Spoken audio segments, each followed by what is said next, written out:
camera. That is the right camera. I'm already screwing it up. And, what is that? What is that knocking noise? That is somebody at my door. Do our intro, Will, real fast while I go handle this. Hi, everybody. I don't know what's going on over there, but apparently Cameron is about to be destroyed live on camera. So, welcome to that. This is the Rocket Punch show where we see people get destroyed now instead of, joining on all that goodness. No, in all seriousness, welcome. How's everyone doing tonight? No. All right. Well, besides all that, I don't know if you guys have tuned in before. If not, cool. Welcome. Give us a follow, all that jazz if you like it. If you want to see more of what we do, check out rocketpunchco.com. We do this live every Sunday. Hey, Sniper Eye, good to see you, man. Welcome. So, yeah, but we do this live every Sunday, and then we take the audio and video and we put it up live every Tuesday. That'll be over on our YouTube and all that. So if you can't, stay around the whole time, no worries. We'll be here. But, with everything else going on, there's some other stuff, I don't know. There's news later on. We've got our Patreon, of course, and I want to actually take a minute and thank our patrons, especially our producer tier. So if you do want to be like these guys who are the ultimate Rocket Punch fans, you can go to patreon.com/Rocket Punch. But our producers are Chucko, Joci Moore, Sam S, Jeremy M, Stephen S, Tyler H, and Adam C. Thank you all very much for your support. Hey, there's a Cameron. Hello. I was doing a very loose interpretation of your intro. Loose and by loose is interpretation? Slight rambling, Of course, with everything else, thank you to our producers. It is greatly appreciated. And we do have some upcoming events. Not physical events, though, because, stay home, don't get sick, COVID-19 and all that jazz. We can't do that for at least 8 weeks, so... That's probably for the best right now, the way everything is. Like, Cam and I are remote from each other, so... I mean, I don't know where Will's been. I gotta keep myself safe, Look, man, I'm more worried about you than me. That's true. I got a lot of people coming in this house. Not only that, I've not been at work. That's true. That helps out a lot, too. So, yeah, my employer shut down for the last week, so I've been, using that time to study. But we have some reviews incoming. Ori, Doom, and Animal Crossing, and then we have an op-ed that I'm working on for Warlords of New York, the new expansion to the Division 2. I was going to say, I knew there was something I was forgetting, and you had mentioned it earlier. Yeah, so that will be in video form, so you'll be able to see it on our YouTube channel, and that kind of thing. I've gotten some really dumb numbers in that game, and you'll see more of that in Table Talk. Yeah, I want to hear about this, because I haven't had a chance to witness this, but you've done a lot of crazy numbers out here, Will, and I got to make sure I did take pictures. Okay, all right. Who took pictures? Pics happened, so it's real. Also, Palace was there as well as Chuckles. So, okay. So you got witnesses too. Oh, okay, fine. Witnesses and photos. What now? Oh wait, man. You know what? See, this is show episode 6. I see, or are we 7? I think we're 7. This is what happens, people, when the coronavirus threatens our way of life, and we have to quarantine, and I have to whip something up real fast. I just throw stuff on the screen. Don't even care. I mean, it's bad enough I actually trimmed my beard. Oh my God, you did! I didn't know. Will. Hey man, I gotta be able to get a mask on my face just in case I gotta deal with you. Okay? Well, you know what? You're right. He's right, people. Sniper Ryan chat says, "Well, I've got y'all playing in the closed store, being locked down." Yeah. Hey man, I hope it's working out right for you. Sniper Eye, I can tell you this: in about a month, you won't even be able to tell I trimmed. Oh. That's not a problem. I can guarantee you that. Well, unlike people can't guarantee the stock market right now, I can guarantee you my beard will grow back. Man, I don't want to get too far in the weeds on the conversation about the COVID-19, but like everyone, of course, stay safe, be safe, wash your hands, use social distancing, whatever you have to do, wherever you are. Don't touch people. Stay minimum 10 feet away.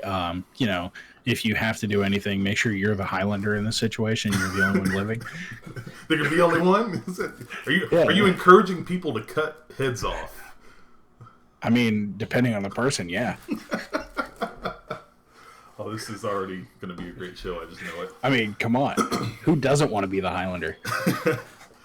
But you went through the rigmarole. We don't have to go through that anymore. How are you doing? I'm vertical.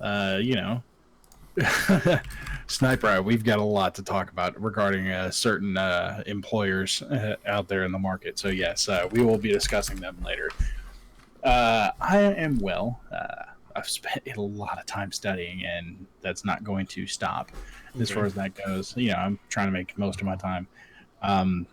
So about 9 hours a day I'm studying, and then the rest of the time when I'm not sleeping is a certain game called The Division. I think I've heard of that. Yeah. I think so. Oh man, I can only imagine, Sniper. I will say the subreddit for said employer is very interesting right now. I mean, we're already getting the news. Let's start jumping and getting some of the news here. So, guys, as we like to do with the show most of the time, so we got news and table talk. We're going to jump into news first and foremost here. Let's start with, honestly, the biggest news. Like, there are 3 items on the list. Honestly, I could have found more, but I just went ahead and cut out all the fat. It's very lean because there's going to be a lot of conversations about this. So, number 1, we got the Xbox Series X and the PS5 tech specs got revealed.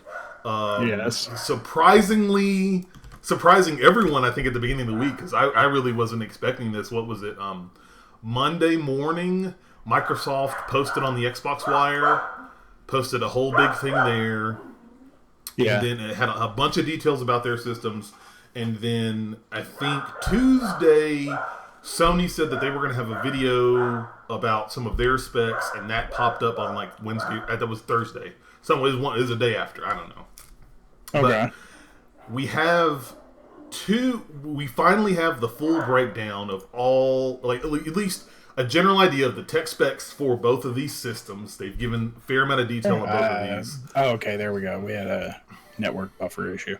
Apologies. Oh yeah, they will probably have that a couple of times here when doing this. That's fine. Here's all you have to do. Okay, you just change the Wi-Fi password, and that makes everything better. You're right. He's right. I mean, that will fix all kinds of issues on your network. I guarantee it. So, what? Jump right in here. I'm going to Will, if you wouldn't mind. There's the link I put in our show notes with the.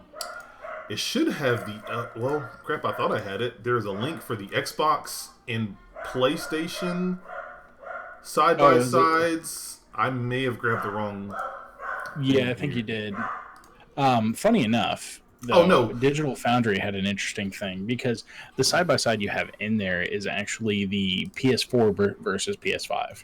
Yeah, it's from them. So actually, if you look at that list, look in the comments. Nibel has 2 photos, and one has the PS5 and one has the Xbox ones. Could you read some of the details off while I post the rest of the links in chat? Yeah, sure. Let's see. So I'm going to do PS4 versus PS5 comparison first. I think that is the safest way to start, so people can get an idea of where we are as far as the jump in technology. I think that's fair, right? No, go ahead. Knock yourself out. All right. So PlayStation 4 had 8 Jaguar processor cores running at 1.6 gigahertz. God, that's like rubbing sandpaper across your face slow. And so the PS5 has 8 Zen 2 cores at 3.5 gigahertz. But that clock speed is dependent upon power and heat. So those 2 things right there. GPU for the PS4 is 1.84 teraflops. It's 18 compute units at 800 megahertz. That's equivalent to, I believe, a Radeon 750, an RX 750 from back in the day. This is an 11-year-old graphics card, somewhere in there. GPU architecture was a custom GCN based Radeon graphics chip. The new one is Arlynia 2, which isn't even out yet for PCs. I had 8 gigs of DDR5 VRAM, or GDDR5 VRAM at 256-bit bus. New one is 16 gigs of DDR6, GDDR6, 256-bit. Bandwidth is 448 gigs a second on PS5, 176 gigs a second on PS4. 500 gig hard drive, 825 gig SSD. It's a custom PCIe 4 SSD, 5.5 gigs a second. It's essentially a fancy NVMe SSD. I can essentially go buy one of those at a terabyte for about $250 right now and put it in my rig if I wanted to. Not with the Sony controller that has more pipelines. It would be a standard 2 pipeline setup instead of like the 6 I think they're running. I think I was awake for that part for Mark Cerny. I don't know. He was making me feel like I was taking Ambien. we're gonna talk about all that. Let's get through this back first. People know so hard drive 50 to 100 megs a second because hard drive. If you do compressed data transfer speeds on the solid state, anywhere 8 to 9 gigs a second. It's got an NVMe slot, and the PS4 had a hard drive. External storage, hard drive support on both. They both have Blu-ray drives, except finally PlayStation will have a UHD 4K Blu-ray drive. All right, so PS5 rundown. 8 Zen 2 cores, 3.5 gigahertz variable frequency, 10.28 teraflops, 36 compute units, variable frequency, up to 2.23. Custom graphics chip, which we all know. Man, Pepper is loud tonight. She is. There are a lot of reasons for that. So everybody who's hearing or listening, I apologize, especially people in the audio feed, because that is going to come through. Yeah, it is what it is. Now, here's the Xbox, and this is very interesting because Microsoft took a different approach to get a similar setup. The difference is they have a lot more compute power. It's kind of stupid how much compute power difference, and there's a reason why. They have 8 Zen 2 cores at 3.8 gigahertz if you turn off SMT, or for anyone who grew up around Intel, hyperthreading. If you enable hyperthreading or SMT, then it's 3.6 gigahertz. Those are locked frequencies. They will not change. So, graphics chip is a custom RDNA 2 chip at 12 teraflops, 52 compute units at 1.825 gigahertz. That is locked. Where the PlayStation is, they're essentially redlining constantly and trying to keep it at the heat and power threshold. Xbox is saying, we're just going to lock it at this so you always know what you're going to get. Which is cool because I've seen the take apart on that thing. It's pretty sick. We have no idea where the other one's at. Die size is kind of stupid. It's 360 millimeters squared. Sorry. 16 gigs of DDR6 RAM, but they went with a 320-bit bus on the RAM. And the reason why they did that is they have 10 gigs at the faster 560 gig a second bandwidth. And then they have 6 gigs at 336 gig a second bandwidth. So that way you can have 10 gigs for graphics, essentially, and 6 gigs for other miscellaneous things. They have a terabyte NVMe SSD that's essentially a standard PCIe 3 SSD. This is the best way I can describe it. It's like an Intel's 660p SSD. Popular, they're fast enough, but it's not going to be as fast. 2.4 gig a second or 4.8 compressed. Storage is 1 terabyte external SSDs that you can purchase. Kind of like an old school memory card, actually. And then, they have USB 3.2 external drive support, 4K UHD Blu-ray, and their target is 4K 60 anywhere up to 120. Do not expect 4K 120. It will be 1080 120. You'll be a fool if you expect that there. So we got the specs. There's a whole lot of details and stuff surrounding this. We're going to get through both of these here, but we'll, if you wouldn't mind, I'll let your voice rest for a second. I'm going to give my thoughts on both of these specs and stuff while you take a drink here. Let your camera focus. So this is very interesting. The specs, number one, I was very happy to see both specs come out. This is kind of the same show, song and dance that we saw around the PS4. and Xbox One reveal. Kind of the PS4 Yep. revealed theirs back in February, and then we got Xbox's in an event in May. As we've seen before from both of these companies, they're doing stuff. They're being bold, as Phil liked to say. They're doing stuff a lot differently than before. I think honestly more Xbox than PlayStation, because I really like they're both taking very different approaches to this, and both of their conferences were very, or not even conferences, both of the ways in which they revealed this were very. The information was cool. I love the information, but they were very stark and very different. Like, oh yeah, absolutely. Sony's and PlayStation's, it's let's call a spade what a spade was. There, I finally got a chance to watch it. I mean, that was a developer video, and it should not, in my opinion, should not have been broadcast, or at least. That should have been done through like GameIndustry.biz, and it should have been a like, hey, sign in with your developer ID to watch this. It should not have been for the customers, because they got so much negative flack, and rightfully so. Mark Cerny's a cool dude in small doses, but he's like watching someone take Ambien. Yeah, like it. I wouldn't even say that it has to be behind the developer wall. I think the big thing was that whether by our general hype level because we haven't really gotten any information about the PlayStation 5, or just because Sony, because I don't know if Sony necessarily hyped the tweet up, but they put up a tweet saying, hey, Mark Cerny's going to be popping up talking about the PS5. And I know I read some other tweets that came up. Oh, Jesus, No, sorry. That wasn't on purpose. Something with my camera's being weird. Oh, yeah, that's got it. There we go. and then, apologies. That really, from some people, some insiders, they said that was the talk and the conversation they were supposed to have at GDC that apparently didn't happen because of COVID-19. But it was having that video pumped out. People were really excited for. That was not the best first step to do when in comparing to your competition, because I will definitely say I'm a big PlayStation guy. I know Mark Cerny. Number one, Mark Cerny is a smart dude. He is very smart. He's like on the top leading edge of technology, and I always like, me as a technician, I love like listening and getting in the nitty gritty with Mark Cerny. But as you have said, Will, as soon as I saw Mark Cerny was giving the presentation, I was like, I kind of know what we're gonna get, and I'm not too excited about it. Yeah, I like the detail he went into, but I was also looking at this as a fan of technology in general, not just like, oh yeah, I'm a computer tech, let me watch this, I want to see. Oh man, it was very, very different compared to, oh hey, you know what? We're gonna bring these YouTubers in. We're gonna let them disassemble and reassemble the console. We're gonna actually let them get some time in so they can record some video.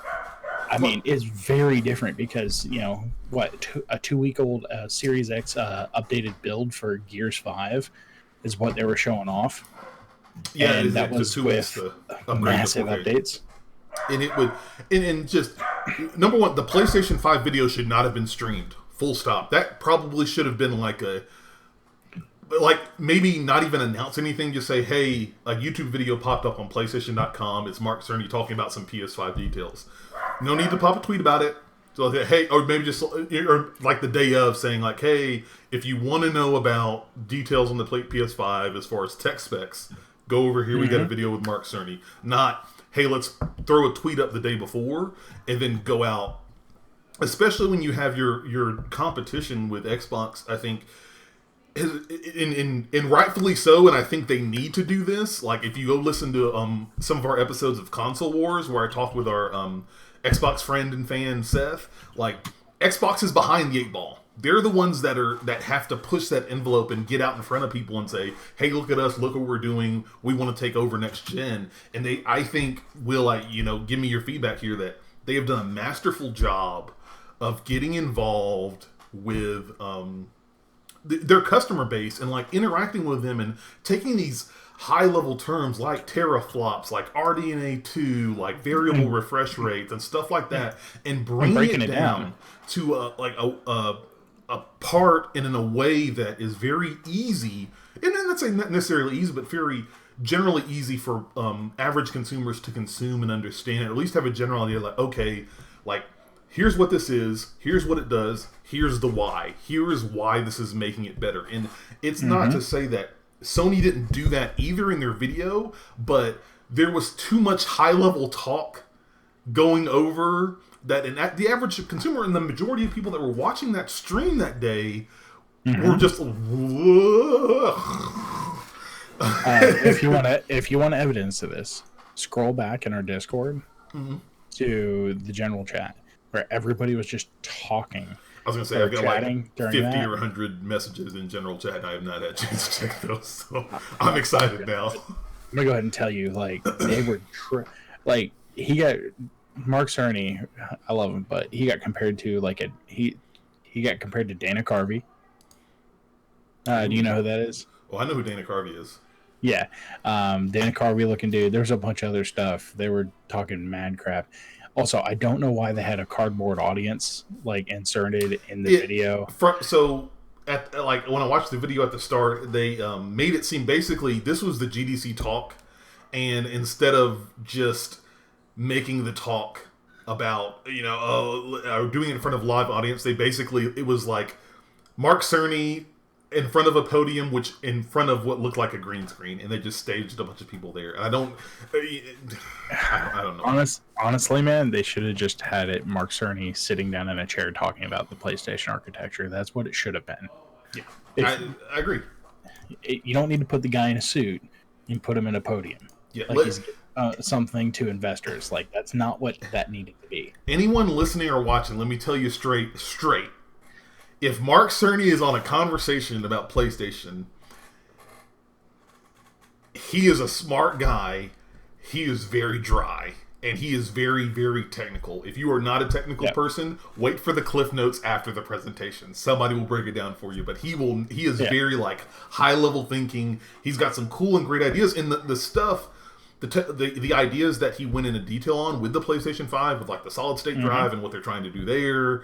And then the audio stuff, which sounds very similar to what Xbox has already been doing. It's really cool. Literally what they're doing is they're taking the ray tracing rays that from the hardware accelerated ray tracing that's out there in the next gen RDNA, and they're using those rays for audio. That's what they're doing. And that's cool and that's awesome, but like you don't need a custom 20-minute talk about it. That's not a video you put in front of 300,000 or 400,000 consumer fans. I'm sure there were some developers in there too. I mean, after I watched the video, I started going through Twitter, and I heard, of course, as you would expect, so many different opinions on it. I heard the people that clearly were like, "This is a horrible conference, horrible video to showcase on your first attempt at detailing the PlayStation 5. Then I saw a lot of developers and Jason Schreier and a bunch of people commenting on developer stuff, saying hey, some of the tech in PlayStation 5 is pretty cool. And then a lot of comparison videos between the two, looking at stats and seeing which one's better. So the tech behind it, I was really interested to hear that. But I think from a consumer standpoint, it was a big...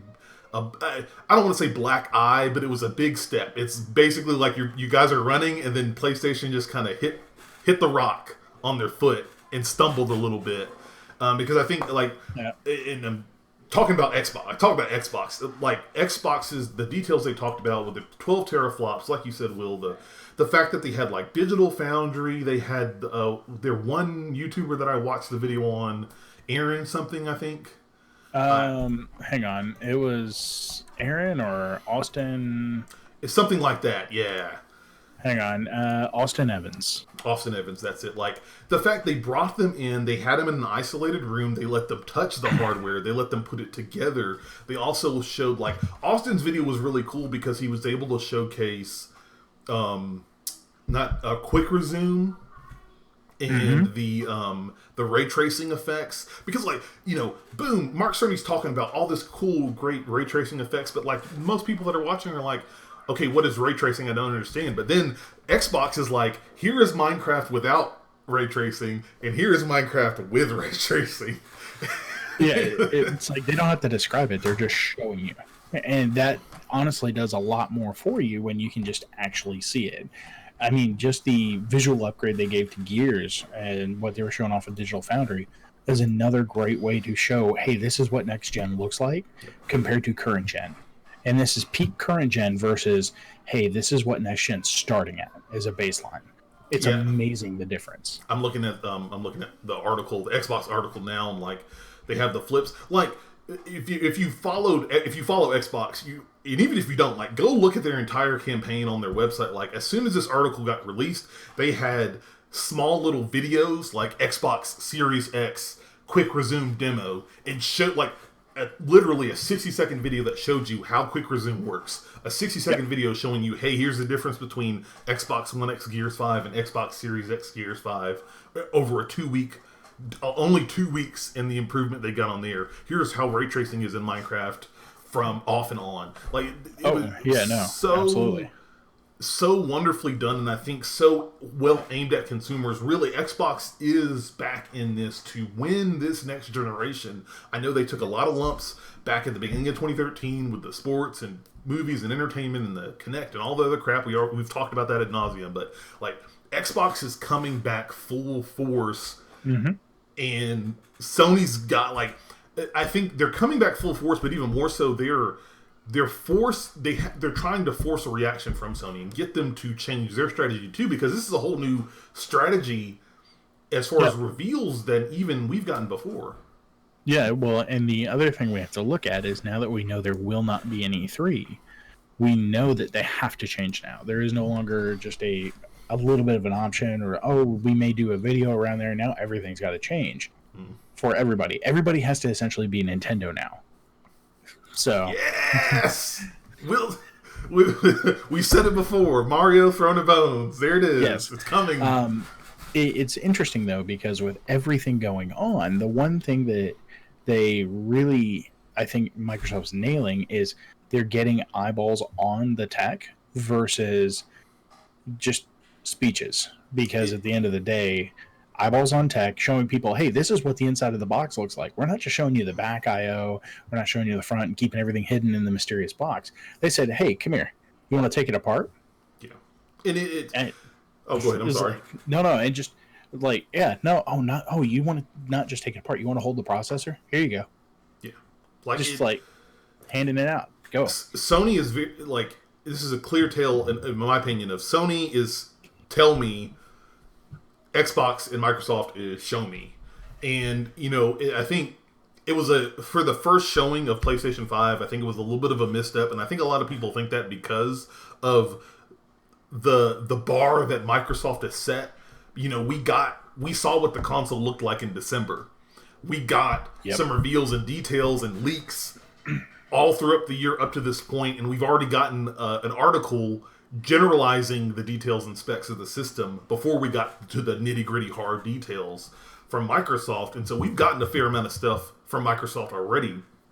PlayStation 5 for their first foray into showcasing, like, people, I think rightfully so, have been chomping at the bit, like, give us PlayStation 5 news, why are you guys quiet, what's going on? And, they do what they need to do, whatever they want to do. But the fact that the first little bit of information, which is cool, it was great information, but the wrapper that it was in was very plain Jane and boring, that I wouldn't be surprised if people just immediately like, okay, whatever, disregarded it because of how it was delivered to us. Because at the same time, like, expectations are important, especially now more than ever in this day and age when we have Twitter and social media and we're online. Like, the fact that, like, if that had been set, like, posted a, like, hey, if they had clearly said, hey, we're going to showcase our GDC talk on PS5 specs that's going to come out tomorrow, that would have gotten a much better, like, a much different response than PS5 news, here it comes, Mark Cerny talking for an hour.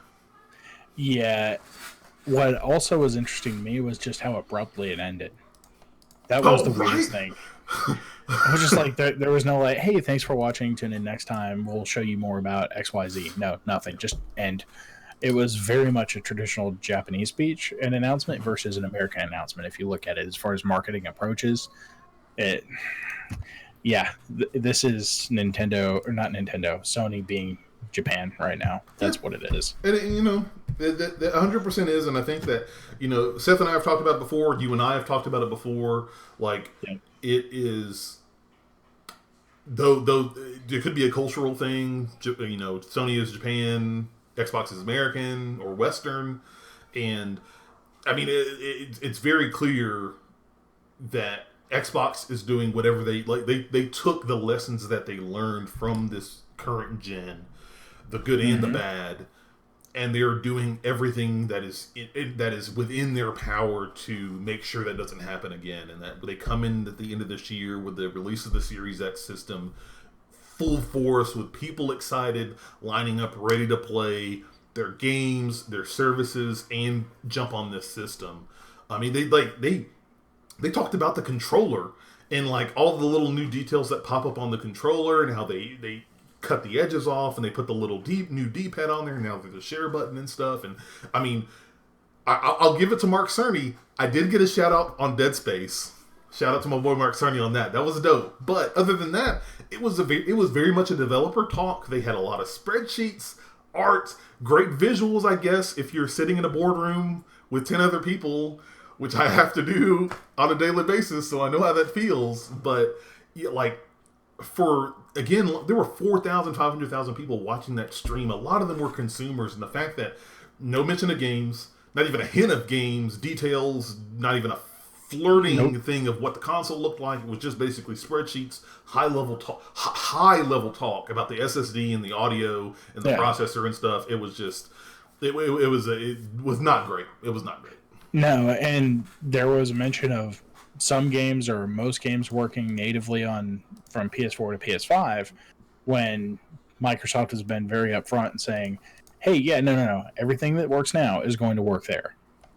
And so that got people in a tizzy as well. As they were like, what do you mean all my stuff doesn't work? Yeah. And it's, I think I started seeing tweets, because I thought about adding them in here too, about people coming back, and like Sony came back and said, no, let me backtrack here. Almost all of the 4,000 plus games are going to work with PS5, but the 100 or so we were talking about were running in like some updated boost mode, which even to me, I didn't fully understand, or at least it was presented in a way that I didn't grasp it the first time around, which if I can't do that, I think that's a bad enough issue for anyone. And at that point, it's... Yeah, and at that point, it's just kind of like, okay. Oh, Sony. But no, like, Sony. I feel like I talked a good chunk there. Like, what were any other thoughts? What other thoughts did you have, Will? Like, I'm pretty sure I've seen some very page. interesting things where people think a faster solid state drive means faster console, and I think you and I both know that in PCs, a faster drive doesn't mean faster computer necessarily. It just means it gets the data there faster. So people need to understand that there's a lot going into these consoles, and right now, until you get them both in hand, there's no way to know definitively which one will be faster. Yeah. Like, yes, one has a higher computational capability for compute, and that would be the Xbox, because they went with 50-something compute units versus 30-something. Yeah. The thing you have to understand is, does that mean they're focusing more on ray tracing? And is that why there's more compute units there? Or what was the why behind it? We don't know, because we're not the engineering, and Microsoft's not bringing their Mark Cerny out to talk to us. They're just showing us, hey, look at the pretty things, and this is what it did. And this is A to B. They're not bringing the high-level developer talks out to us. They're showing us the end result. Yeah. A lot of people were like, some conversations I saw where it's like, it's a tale of two different methods of thinking. Xbox is going down one road, and PlayStation's going down the other road. Now, the one thing I definitely want to say that I am excited about seeing this is both of these specs. If we want to break it down for people, 10 teraflops on PlayStation, which is variable with the variable stuff, and then 12 teraflops, which is a pretty constant speed. Like, at the end of the day, both consoles, they have been targeted expecting 4K 60 frames up to 120. Yeah. And that's great. That's awesome. But I think the cues and the stuff are definitely going to be like, number one, what's the long term look like? How big of a difference are those extra teraflops going to mean when developers start utilizing and getting their hands on this technology? And they, because we both know, Will, it takes a couple of years for developers to really Yeah, usually you don't see true next gen games for 2 or 3 years. Yeah, it takes a while. Zetsu. Well, Zetsu and Nova, I'm going to be honest, I don't know if they're doing that because they had the upper hand. I think it's literally a separate design philosophy. If you look at a lot of the cars out of Japan, like a lot of them will use a turbo and a 4-cylinder or a turbo and a V6. You don't really see big V8s. In America, you can still get a big V8 engine. Yeah. And that's very much the different design philosophy is they're essentially turboing as much as possible versus, hey, we just have a lot of big power, so we don't have to turbo all the time. So, there was a great tweet somebody talked about. It's like a V8 in a turbocharged V6. Oh, I didn't even see the tweet. I was just comparing it to that because, but that's what they talked about. And like, because the other question as well is like, I will give Sony and PlayStation and Mark Cerny some credit because I feel like anytime Mark Cerny talks and I listen to him and I don't fall asleep, I learn something. And I'm curious to know, they said that developers really, really harped on SSD. They put like, I think almost half their presentation was on that SSD. Like, how much, I'm curious, and we're not going to know until we get benchmarks from Digital Foundry or these systems fully come out, like, how much is the tech that they put into certain spots where Xbox focused a lot on the GPU and CPU, Sony focused a lot on the SSD. How much of a difference is that going to make when we see our games? Is it going to make a difference? Does it matter? Like, is it going to be like large amounts of time, or is it going to be like milliseconds? So here's what you really have to look at, because most over the internet or on a Blu-ray because of the cost. Okay. So if you're looking at compressed transfer rates, the Xbox is at 4.8 gigs a second. PlayStation 5 is 8 to 9. They're going to have 16 gigs of RAM. So to completely fill the RAM, you're looking 2 seconds on the PS5. You're looking 4 on the X. Okay. I mean, that's fully fill the RAM. How many times are you going to fully fill the RAM? If you're fully filling the RAM, you're doing a lot of crazy stuff, I'm telling you right now. Not just that. You're going to have unless they've changed, the Xbox runs a hypervisor that has the Xbox thing to run the games, and it has Windows. If they're just running Windows with an Xbox app like you do now on the PC, because you can get the Xbox app and, oh, hey, it looks like an Xbox. If they just do that, you don't have as much RAM requirements there. Plus, that's always loaded into RAM, and it's going to be on the slower RAM. Okay. You're going to use the higher speed RAM for your video assets for rendering what? Ray tracing and video. Cool. Everything there is going to be developer optimized. If it takes me 2 seconds longer than a PlayStation to load into, as an example, Call of Duty, that literally is like, oh man, I blinked my eyes twice. Are you really that worried about it? That's true. That's the point. Yeah. Oh man, look, it's loaded. Oh god, what am I gonna do?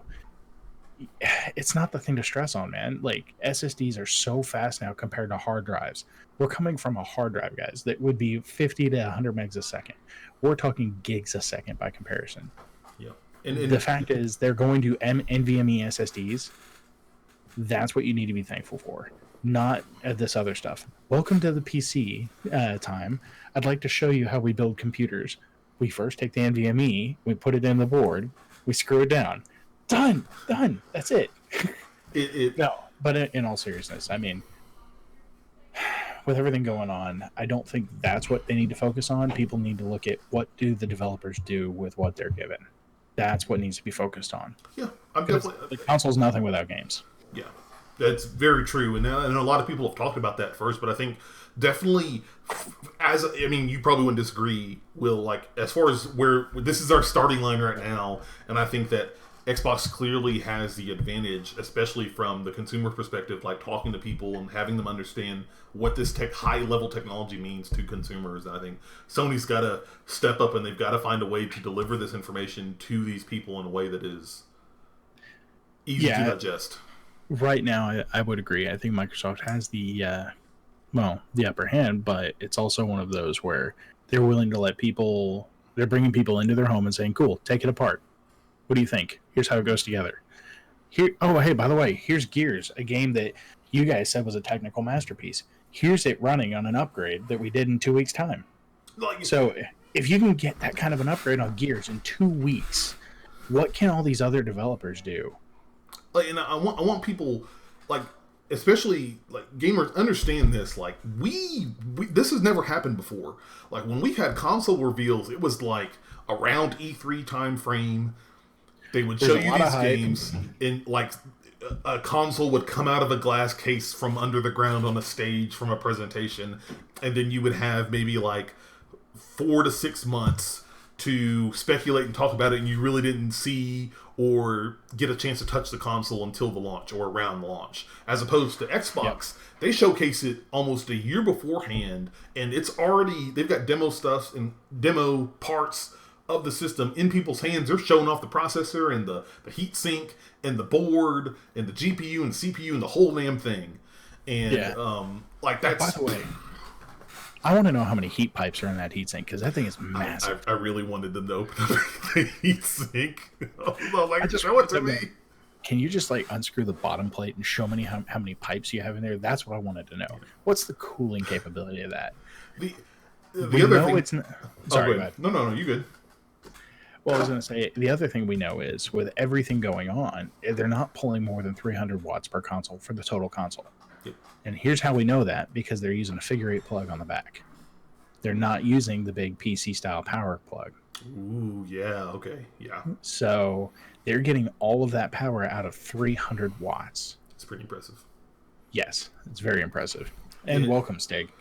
No, I was going to say, like, one other thing I thought was cool, I like the fact that Sony is still kind of sticking with their mantra of like, hey, if you want to upgrade your hard drive, you don't have to get anything proprietary. Just go buy it off the shelf and you can put it in as long as it's certified for PS5 hardware, which is funny because apparently they don't like to follow that philosophy with handhelds. Another conversation. But while I think that's cool, again, that I think that speaks a lot to their conversations as a whole, where like, they're very tech heavy and stuff like that, and NVMEs are very much at like to a PC crowd and people that know the tech stuff, as opposed to Xbox, which if their SSD isn't as fast, whatever, but they had a much more elegant solution. Now, granted, I'm scared to know how much that SSD costs, but you want to expand your storage? Go to the store, buy a terabyte SSD card. Well, for one flat price, pop in your system. You're still going to be able to copy those files. That's true. Sorry, I drank some water and it went down the wrong way. You okay? Yeah, I'm good. please don't die on the street.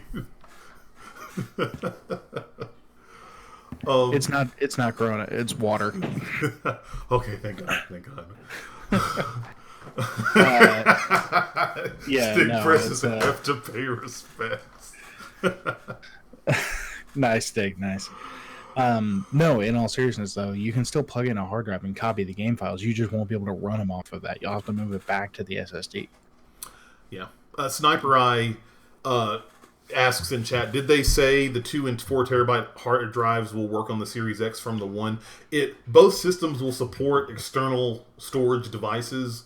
Yep. Both of them were very clear, though, in saying that if you want to take advantage of those next-gen speeds, it's got to be on the SSD. Now, that being said, though, you can still run the old games off of a hard drive, but the new games will need to run off of an SSD. Yeah, they were very adamant. So any Series X games or PS5 games have to be on the SSD. But still, else. I mean, that's fairly reasonable, considering. Yeah, that's true. Oh, no, I'm going to plug my 5 terabyte drive from my 1X into the Series X and just, who wants to buy a 1X? That's literally what I'm going to do. Definitely reasonable. Yeah, I mean, and there may be some new faces here in chat. I always like to say, like, the reason we stream the show on Twitch is if you guys have questions, please ask them in chat. If you like lurking, that's cool too. But if you have questions like Sniper Eye and Stig, let us know, and we'll answer them as best as we can. But no, I really thinking about it, watching that video and thinking about it, like I'm a tech guy. I loved the detail that Mark Cerny went into. I think that Sony went into way more detail than Xbox did, but I think Xbox was definitely geared towards the people that are going to matter at the end of the day. Well, I don't want to say the developers don't matter, but like the people that are spending money on this console. I was going to say, yeah, because the developers can't make money if people aren't buying the game. Ultimately, that's it. And as we've seen time and time again with console generations, usually the person at the start within the first year, the team that usually has the most consoles, that's where the developers start looking to optimize their systems for, or the games for, because that's where the majority of the money, people are at. So. Yeah, it's going to be interesting seeing what ends up happening with next gen, because are people going to fall into the Xbox camp because 12 teraflops, or are they going to go into the PlayStation camp because of solid state drive speed? And that seems to be what everyone's focusing on right now. I think that it's like you said earlier, Will. I think it's going to come down to like, once we get closer to launch and once we start seeing these games and the technology in action, and we start getting details from the IGN and GameSpot and stuff of like, oh, dude, we played both Xbox Series X and PS5. Here's what we thought, and we played Assassin's Creed on both of them, or the new Call of Duty on both of them. Whatever.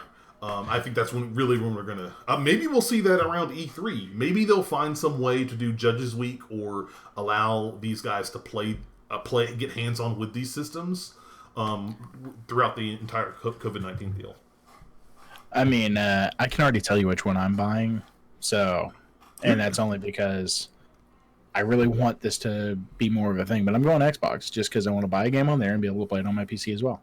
You traitor. No, I'm kidding. Go Xbox, and traitor from the guy who has... Wait, I have more consoles than you. You shut up.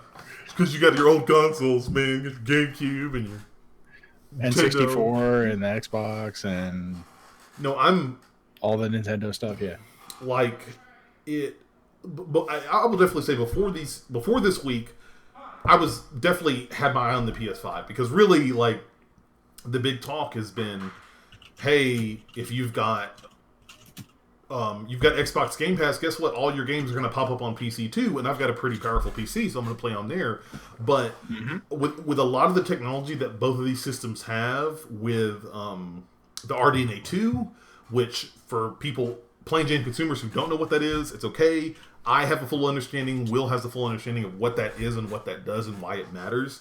But like with that technology and the ray tracing and the capabilities that can provide, it's really been the toss-up, because I would love to have that Series X and sit it in the living room on my 4K OLED screen and be able to play. I love my computer to death, but it's 2K, it's got HDR, it's fine. But to be able to sit that on my 4K TV up front and play those games in the same or better quality than what they are now is going to be pretty cool. So. Zetzman, don't get me started on Stadia. Don't get him started on Discord. Go to the Discord and look at general and scroll back. I've got issues with them right now. Any final thoughts you got, Will, on the next gen specs? I will eventually end up with both of them. Death to PlayStation. I was going to say, what's probably going to happen is I'm going to save my pennies, and I'm just going to walk up to the counter and say, yes, I'd like one of each, please, on launch weekend. Oh, wait, are we going to be the guys at Best Buy walking out with one of each and just everybody looking at us? Like, suck it, everybody! Woo! Yes, that'll be us, 100%. Just remember, with everything going on, all right, 9mm minimum with you when you go.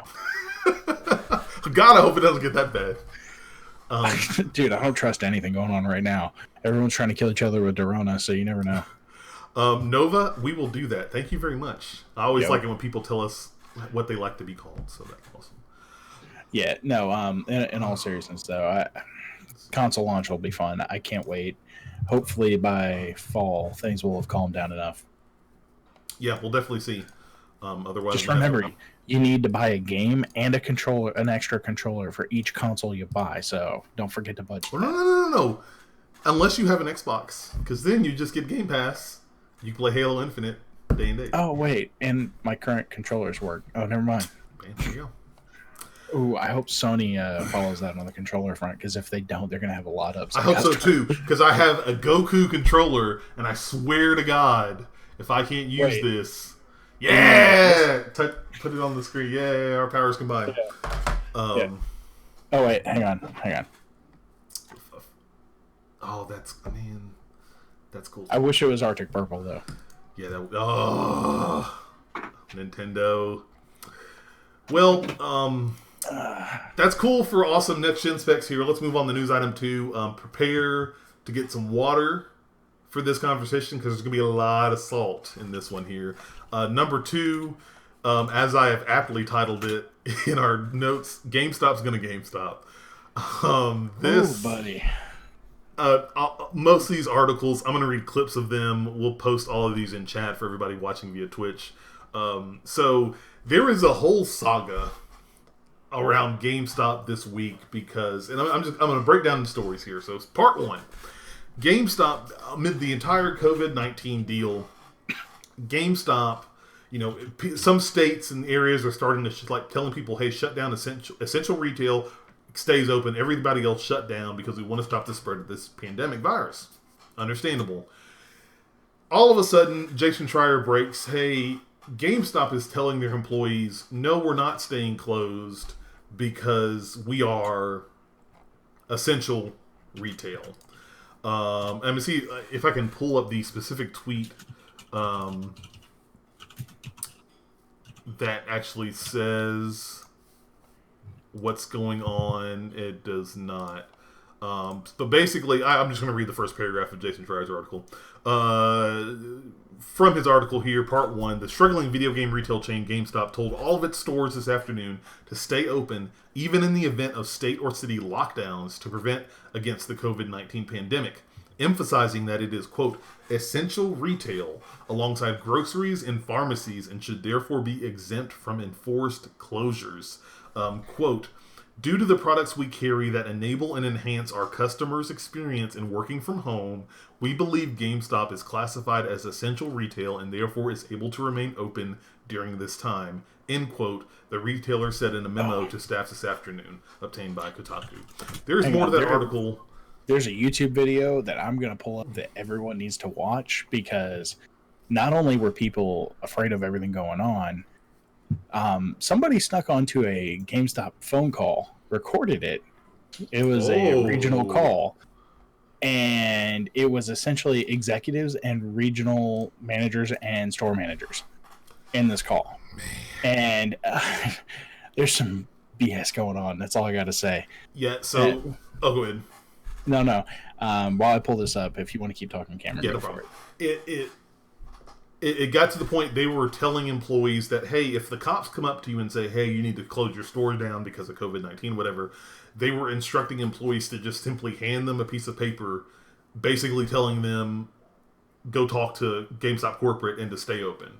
Part 2 in this immense saga is that GameStop, again from Jason Schreier over at Kotaku, GameStop started shutting down their stores in California, which at first we were like, this is awesome. They were listening. Well, hold on a second. Reading from this article here, GameStop is shutting down its stores in California, Kotaku has learned. This news comes one day after the struggling retailer told all of its U.S. employees to ignore state lockdown measures in the wake of the COVID-19 pandemic, insisting that it was an essential retail business. Quote, we are closing our stores in California, the company said in a note to stores. The closure will remain in effect until further notice as we obtain more information from the California governor's office. California is one of the few states in the country to have enacted a full lockdown policy and told non-essential businesses to close. 2 California GameStop employees told Kotaku that they've been told to use personal time or file for unemployment as they will not be paid while stores are shut down. Yes, and I feel all kinds of ways about this. The downside is GameStop is not the only company telling people to do this. There are several companies, I can't remember the names off the top of my head, who are making people either use their sick time, vacation time, or whatever, or file for unemployment if they don't have any of the above throughout the country right now. Funny enough, they didn't just shut down in California. In Pennsylvania, the governor, Tom Wolf, he actually pulled their business license because they refused to shut down. Oh, wow. I did not know that. Yes. Ooh. So in Pennsylvania, GameStop cannot operate right now, period. Man. And I know the only other state in the U.S. that has enacted a full lockdown is New York. I don't know if anybody knows if they've started shutting the ones down in New York or not. So, Yeah. This is actually Dual Shockers has an interesting article on it too. I'm going to share that. okay, Yeah, Sniper Eye in chat says they did shut down the ones in New York. yes, with everything going on, they are starting to shutter across the country for the most part. With everything going on, though, the big thing people need to be aware of is now GameStop is going to pay their employees 2 weeks. Yeah. Let's jump in. You were thinking, man, could it get any worse than this? Thankfully, GameStop said we're not going to make it any worse. Part 3 in this epic saga, and remember, this is all from this week. This is literally like back to back to back. Well, before we jump into that, okay. I want to go ahead and say one other thing and call them on this. They put out a presser to everybody, like a lot of other businesses, saying, "Oh yeah, we're maintaining cleanliness, blah blah blah. We're doing deep cleanings every couple hours." They said they were doing all that and then never shipped the supplies out to the stores. And in that video where they're on that conference call, I actually watched the live stream of when he was, because Camelot 331, he live streams everything and then he cuts it down for the videos. I happened to catch that live stream, and with everything going on with the setup, he has all kinds of stuff. Wow. Arlynia. They never shipped any of it. Yeah, no, they didn't ship any of it. And they said, "Oh, well, you were supposed to order it." Yeah. But everything's back ordered. You can't order it. I complete side story, then I'll read the part 3 to close this out because some people in chat are already talking about this. Arlynia in chat says, can confirm that is true. They never ship this stuff. Like, I went to my one of our local, one of the things that sucks about this entire situation, and I've talked to a lot of people off mic about this, and we're not going to get into too much detail on this, but like, this is going to suck economically a lot, especially for a lot of small businesses, because they're losing a lot of customers because nobody's coming to their stores. That's why we're getting all these emails from some company, like, here's what we're doing around COVID-19. And I ended up going just in a way to try and support some small businesses. There's a hot chicken and fish place near my house. Will knows what I'm talking about. I went down there and I had dinner one night. I was like, you know what, I'm gonna go spend some money and have dinner with them. And I went in, I ordered online, and I drove over there. I remember reading their email saying like, hey, we're closing our stores. Nobody can sit in. You can come in for pickup or carry out only. They got a sink, and they put a sink and hooked it up outside all of their stores. And they have hand sanitizer and soap. So if you go in and out, you can wash your hands before and after you interact with any of their food. All of their people had gloves on when they were handling the food and bringing it out to you. It was nice to see. And it was, some of those people they were a little nervous because they were waiting around all these people. I just kind of walked in and said, yeah, I already ordered mine online. Thanks. Whoop. Bye-bye. That's very true. Sniper Eye just shared in chat, they did also change the pay. If a store is forced to close, it's either 2 weeks of PTO, 80 hours, or 2 weeks pay averaging out from the past 10 weeks. Yeah. And that rolls us into part 3 here. Let me read some of that. Again, from Jason Schreier, Kotaku. GameStop will close all of its stores to customers tomorrow, switching to a delivery at the door service for locations that remain open, company CEO George Sherman said in a letter to employees today that was obtained by Kotaku. Shoppers will be able to order games online by using the GameStop app or with QR codes at stores. They can then pick up the games up curbside at stores to remain open through the coronavirus pandemic. Some states, like California and Nevada, have forced the struggling retailer to shut down its locations entirely despite GameStop's protest. Sherman also said in the letter that GameStop will be giving 80 hours of extra pay time off to those employees at closed or closing stores who are eligible for it, and 2 weeks extra weeks of pay to those who aren't. The CEO emphasized that any employees who do not feel comfortable going to work at stores doing delivery should tell their supervisors accordingly, quote, "We respect that everyone has personal situations and preferences, so your decision will not impact your position with the company," Sherman wrote. So some good news that came out of this, and I'm sure it was from a lot of pressure externally. Dude, they looked bad for a week, and it did not help their brand image at all. No, not at all. I still won't go there and do business. Yeah. They're dead to me as far as that goes. Anyone who works there, I wish them the best. I want them to be healthy. I want them to have a job.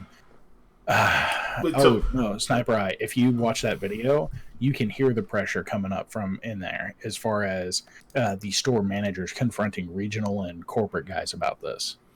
So the question is, there's an easy answer to this, but Will, why? Why all this drama? The drama is they did not want to miss Animal Crossing release. It is one of the biggest games coming out so far this year, and Doom Eternal was the same day. I hate saying this, physical games are still their lifeblood, and if they miss this, they may not have had the funds to continue on into the next consoles. 100%. And so it's greed. Honestly, that's what it is. I'll tell you an even simpler reason for why they went through this whole hassle. It's because, as we've talked about on the show multiple times, and hopefully I'm not offending anybody if you're listening or watching and you work at GameStop. I'm hopefully not offending you, but like, GameStop is hurting. Their business model and whatnot is doing very poorly, and I believe part of the reason why they were trying to fight to stay open is because they cannot close, because I think if they close because of the COVID-19 pandemic, they will not come back. That is what I think. And to kind of show how bad they're doing right now, their stock in 2015 was trading at almost $60 a share. They're down at the $3 range right now. They are hemorrhaging cash. Yeah. So it's one of those. I'm going to read 2 bits of text that got redeemed. Hello, Atlantis redeemed. I feel sorry for Tim's store. I don't know who Tim is, but I hope they're doing well, and I wish them the best. And then Sniper Eye, they're now having to deal with the pressure for Persona 5 Royale Edition and Resident Evil 3 Remake now. People are worried they won't get their games. They need to enable a policy or something in there where you sign into your GameStop account with you, scan in your receipt, whatever you got to do, and convert that to a shipping pre-order instead, and still let the store get the credit for it. To where they just mail it to you, and it's like, hey, look, I paid for it. Here's the receipt number so you can view the transaction, and we'll just mail it to you. That's what it needs to be. It needs to go from the distribution center to the customer, not in a big box to the store. That's what needs to happen. Yeah, and I just think, and you may be right. Like all these, this is right in peak gaming season for them right now. You got Resident Evil 3, you got Persona 5 Royal, you got Halo. Half-Life Alyx comes out this week. You got Final Fantasy VII Remake coming out in April. Half-Life isn't going to be a physical game. It's a digital game. Okay, it's on Steam. So, gonna be honest, that's not going to be a thing. Sniper Eye in chat says they had to deal with the buy online pickup in store system overloading today, and it took all day. They can't handle swapping the pre-orders. Oh boy, that's no bueno. That sounds like a poor system architecture as far as the way it was developed, and that should really be streamlined. If there's a purchase, it should just show up in their system that, like, oh, hey man, I bought it over at this store. I'm not going to be able to get there because of COVID. Let me just get it mailed instead. Even if the customer has to pay shipping, I think they would still be okay with that, instead of not being able to get the game at all. The game store at Target and University. I know what you're talking about, Halo Atlantis. Okay, I'm with you. Actually, is Tim the manager there? Because if so, he's a pretty chill dude. He is pretty awesome. But no, I think the big one is that I think GameStop executives, and I think executives were looking at their stock price and they were like, oh my god, if we close our stores and we lose out on this money, then we may not survive when everything is back to normal. Yeah, and the downside with all of that is I kind of want them to survive, even though I hate them for what they've done to their employees. Only because if they survive long enough to get Reggie in there and they actually streamline their systems, who knows? They may actually stay relevant. That's true. And the downside is, and the reason why they're still relevant even today, even with as limited as we are, is because there's still large portions of the country are still on dial-up. That's true. Like, it is, I know it's 2020, even for us, like, both Will and I have gigabit access now, which is a shocker for Will. He'll tell you that himself. Well, a tornado enabled that. God works in mysterious ways, I guess. Regardless, there's still even just looking at the U.S., there are still a large amounts of the country that do not have reliable high-speed internet, and physical is still a way for them to get stuff. Now, GameStop's still available, but, other people remember, I think Walmart's, Targets, and Best Buys are much more widely available than your GameStops. And you can buy those physically there. But I think GameStop is still, as we've talked about before, they're still fighting to try and stay relevant and to the gamer. And basically, I think they're playing catch up to tell people this is why you need a game specific store. Yeah, and if they're going to survive, they need to change for the better. If that means you get rid of the regional leadership you got, who seem to not be able to care for their employees, and it has to get all the way to the CEO for this decision to happen, or replace your CEO who took a week and all this garbage pressure and it getting to CNN before you were willing to make a decision. It got bad enough that CNN started reporting on it. It went from a Reddit thread to CNN. That's how big it got very quickly. As we've seen time and time again, when you make the mainstream news, you're in trouble. Yeah. A whole lot of trouble.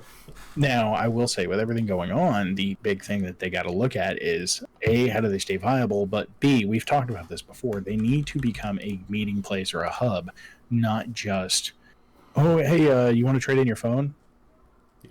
When you walk in, the first thing you ask me shouldn't be, you want to trade in your phone? You're like, hey, man, what brings you in? Or, hey, what are you here for? Something like that. Don't just start hitting me immediately when you walk in the door.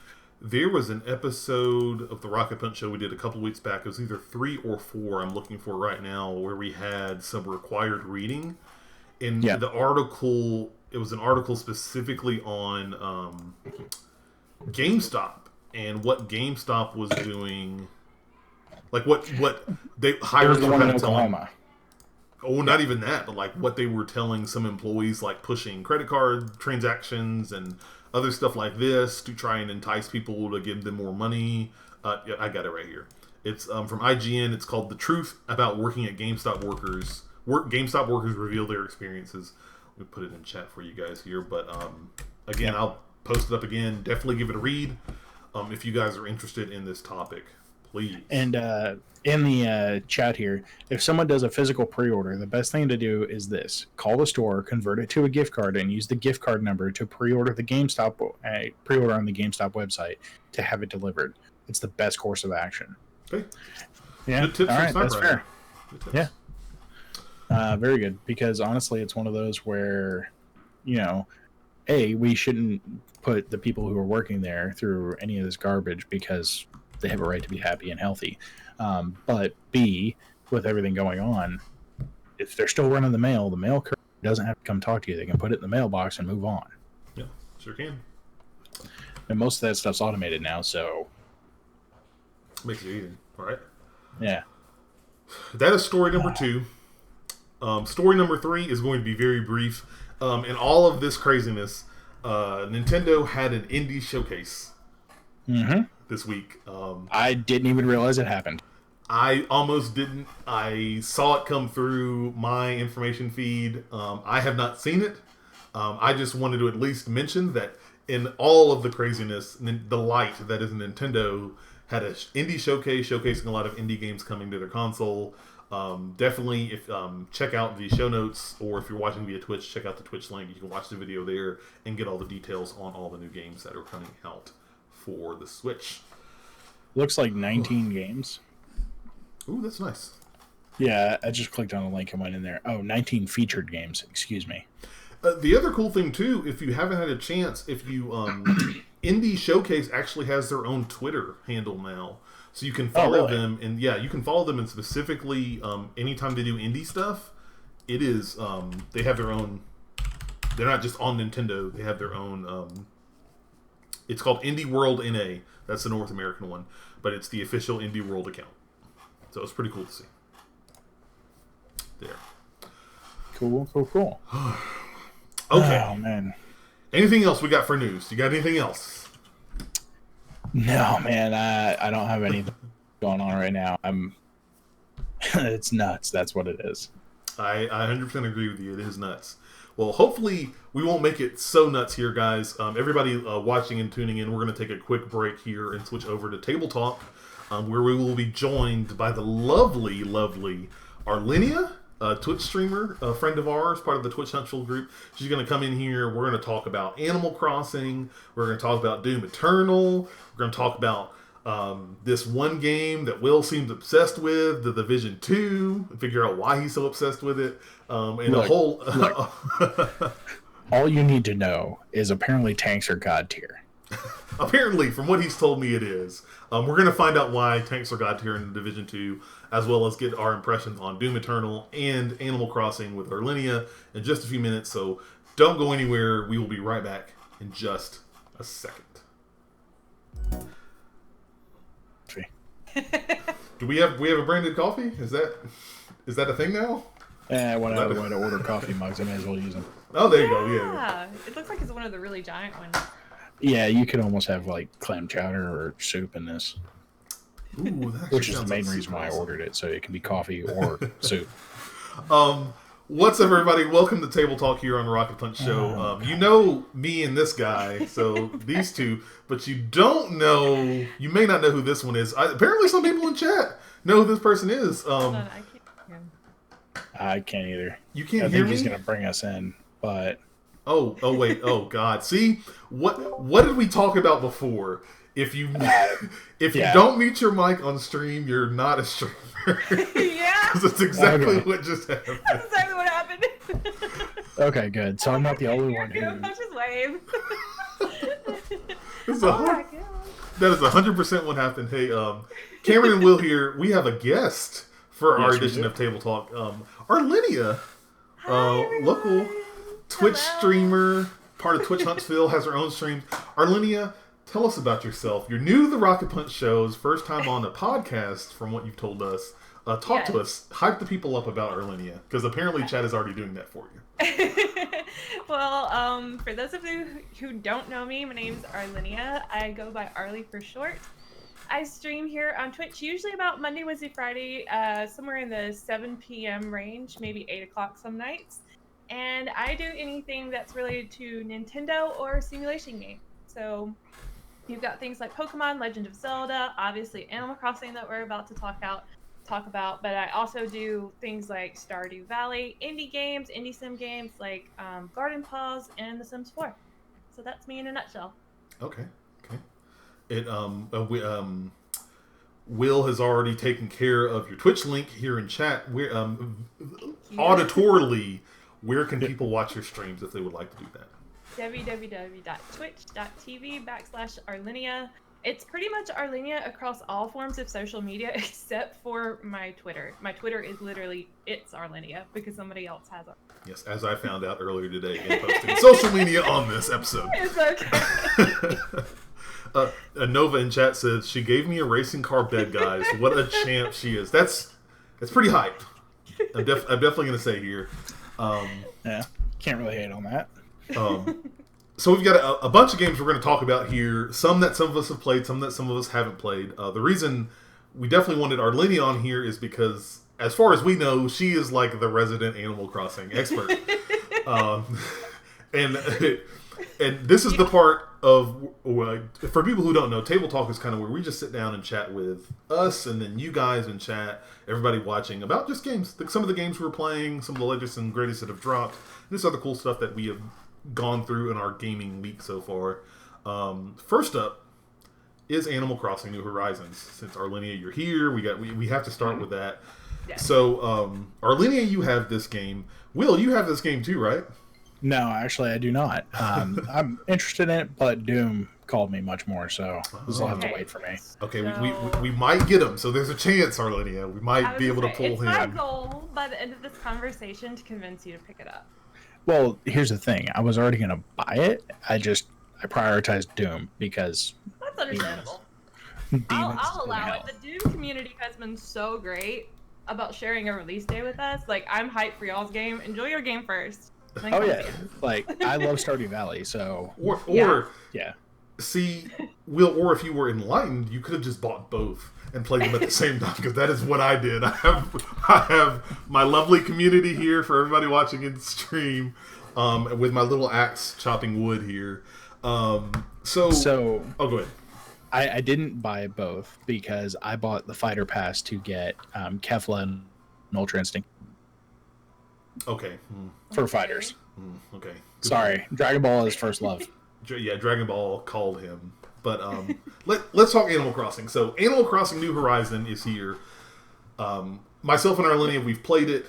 Will, if you have questions, please ask. And I'm going to have a lot of questions because for people watching in chat and listening, I have never, ever played an Animal Crossing game, period, at all.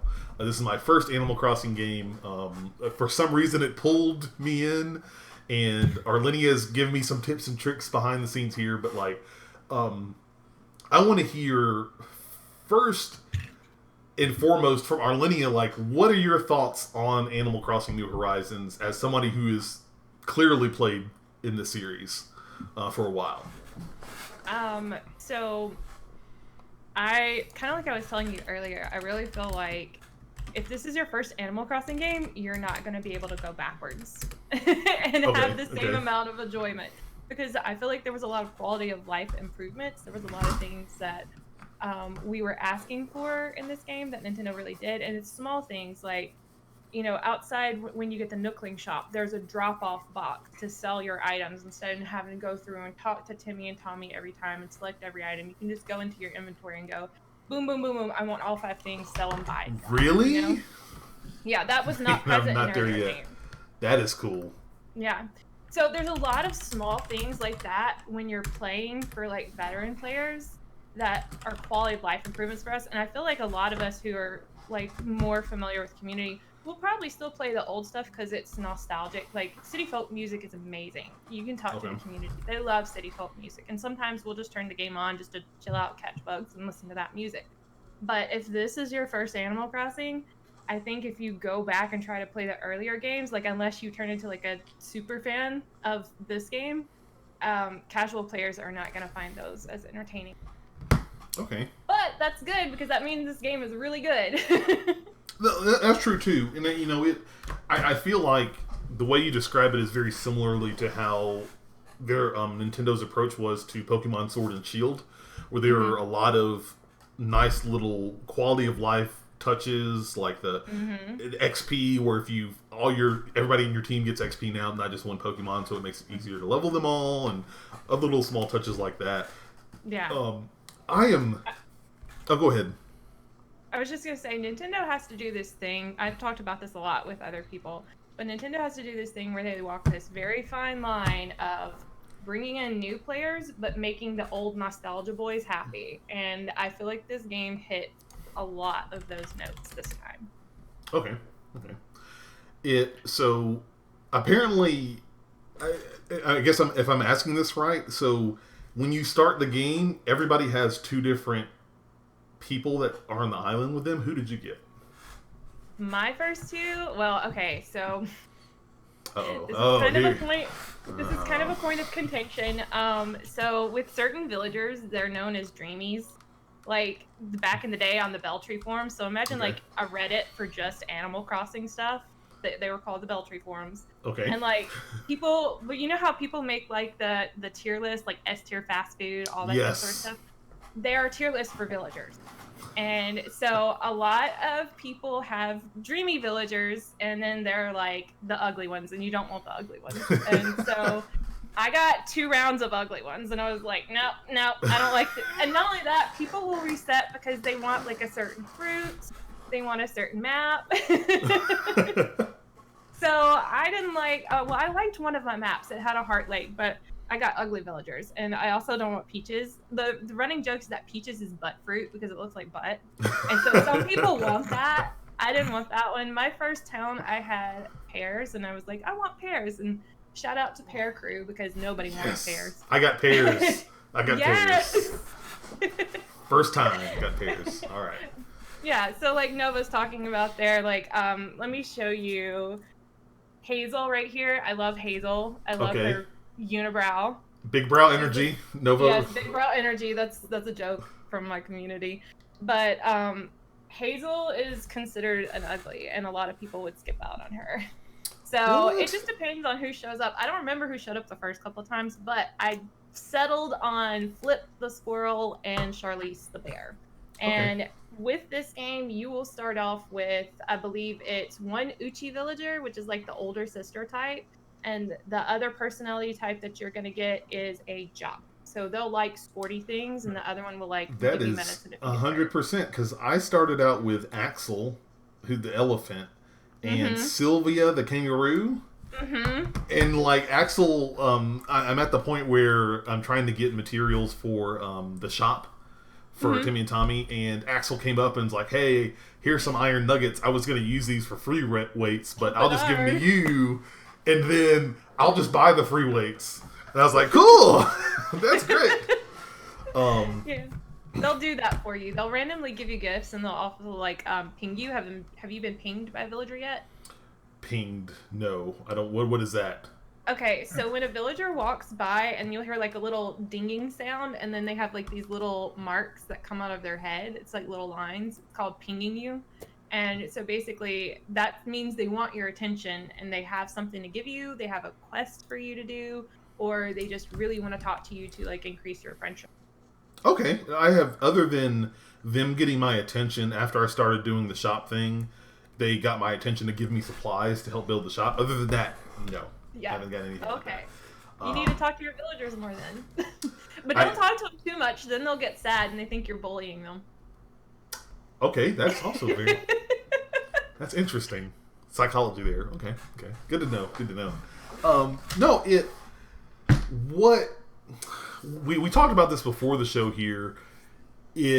One of the questions you had asked me was, did it ever get to a point where you felt like you didn't know what to do? Yes. And hello Darth Turner, I see you in chat. You're sneaking in with your memes there. Welcome.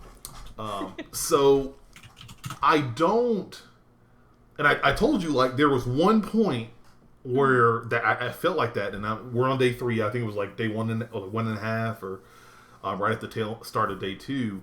And I went in and, but I really just like, I'll ask Tom Nook because I remember seeing an option that says, "What should I do?" And then he was like, "Oh, talk about, do some fishing and catching bugs." So, like, okay, I'll do that.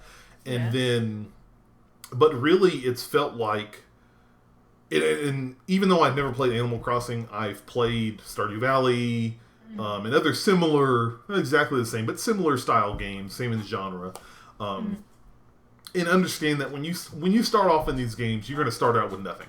It's going to be, you're not going to get anything. You're going to have like a twig and a rock, and they're going to tell you, like, to make a utopia. Good luck, and you got to do what you got to do here. And it's so far, like, it's day 3, and I have a house now. I have I'm getting supplies to help get the museum open, and I'm also getting supplies to help get the shop open there. And so I see that progression there, even after the 3rd day. That's gone in there. But the very interesting thing that I had to learn, which is awesome, is the fact, like, this isn't a game that you have to, like, be in all the time. Yeah. I like learning that, okay, I did the tasks and stuff that I wanted to accomplish. I'm going to set you down now. Yeah. I love that about this, because like I was telling you earlier, I feel like today people don't have those long chunks of time to play games. Well, we obviously do right now. Oh yeah, but quarantine. Under normal circumstances, we really don't have those long chunks of time. We may have 15 minutes here, 30 minutes there. So this is a perfect game for people who are on the go and just need to pick it up and put it down, because you'll have an hour where you say, okay, I'm going to go around and I'm going to look for money rock and resource rock. And you'll hit all the rocks in your city, and then you'll say, okay, that's it. I got to go do something else now. And then you can come back in an hour or so, and some of your resources will have regenerated. Or I don't know. I'm not exactly sure how long it takes. I think for like the trees and stuff, that the cooldown timer is a lot longer now. Used to, it would be like, a day. And I think now it's like gone to 3 days. But I mean, it's very, like I said, just pick up, put down, do it in bite-sized pieces. But the other thing that I was telling you guys earlier is that this game is still going on while it's happening in real time. So if you're not playing, like, the animals are still living their life. They're still chatting with each other, going and buying things in Tom Nook's shop. They'll buy stuff on their own accord and put it in their house. Like, the game's always playing itself. And so you can almost get a sense of FOMO. You know, like you kind of rush home or wake up early to say, hey, what's happened in town today? Yeah, what's going on? Okay. Yeah. Which it was. So, oh, go ahead, Will. No, so definitely not like Stardew Valley in that report where you stop, it stops. No, not at all. That is Okay. the main point of difference with Animal Crossing and Stardew. Is that, you know, Stardew kind of waits on you to advance it, but this game is constantly, it's happening in real time. If it's 8 o'clock in your world and it's, you know, morning, sunshiny, it's 8 o'clock in their world. And I don't know. I have a conspiracy theory that the best weatherman is Animal Crossing. I say it all the time. Whenever I open my Animal Crossing game and it's raining in, my town's name is Virginia. And so, like, whenever it's raining in Virginia, it rains that day without fail. Like, it's the weirdest thing. I'm going to have to pay attention to that. Interesting. Will's going to get a chuckle out of this. My island's name is Wakanda Forever. I wonder where I've heard that before. I have no idea. I felt pressured, and they were like, "Okay, make up a name for your island real quick," and I was like, Wakanda." And so, every time that like Tom Nook or any of the Islanders mention Wakanda in the chat, they won't do it in game, but I visually imagine them doing the Wakanda Forever salute, and I'm like, okay, this game's dope. This game's dope. Oh, man. Thank you. Dunaru in chat says, "Ooh, I need to think of an island name."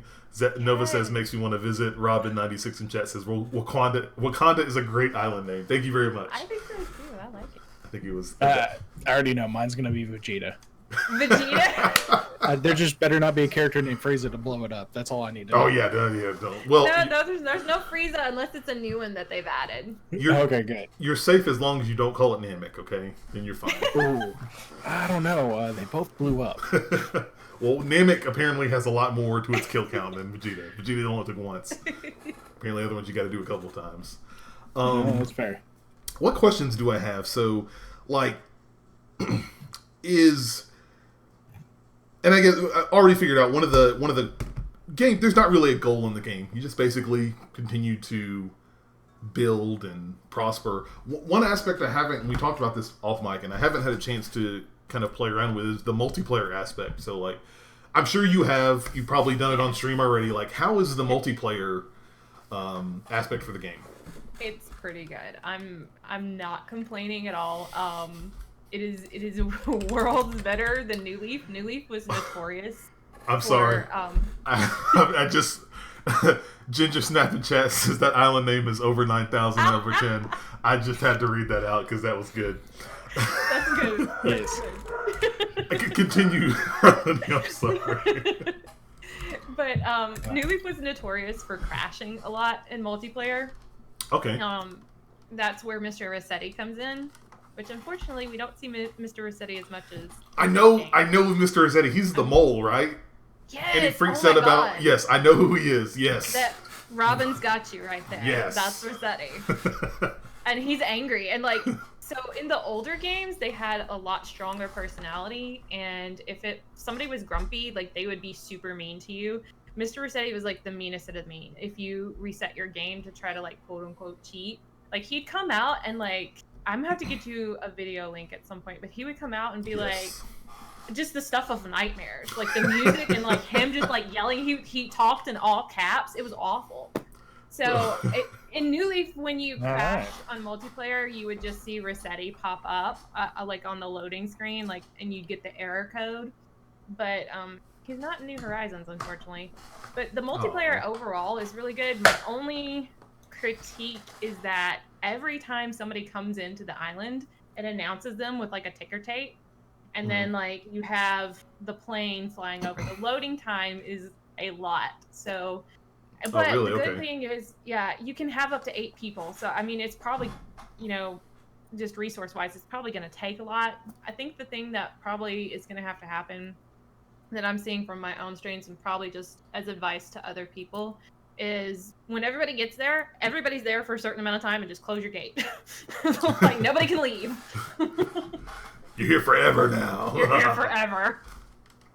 Okay.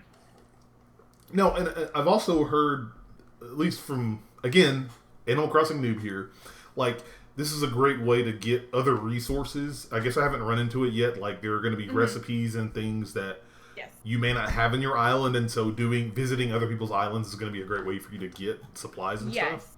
Yes. So you could actually start like a fruit orchard, but you would need to visit like your friends' towns to get all the different kinds of fruit. So there are like coconuts and cherries, pears.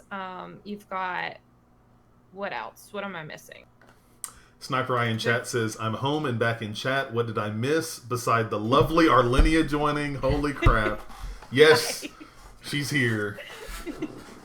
Oranges, there we go. Oranges is the other one. And then, so if you travel around to all the different islands, or if you have friends come visit you that have it's like their native fruit, they can bring you like fruit baskets, and then you can just plant those and have those kinds of trees on your island. So you don't have to go travel for them. Oh, okay. And that's they actually sell at good a higher price if they're not native fruit. So it's kind of a good way to make money too. Okay, I'm gonna need everybody to be friends with me.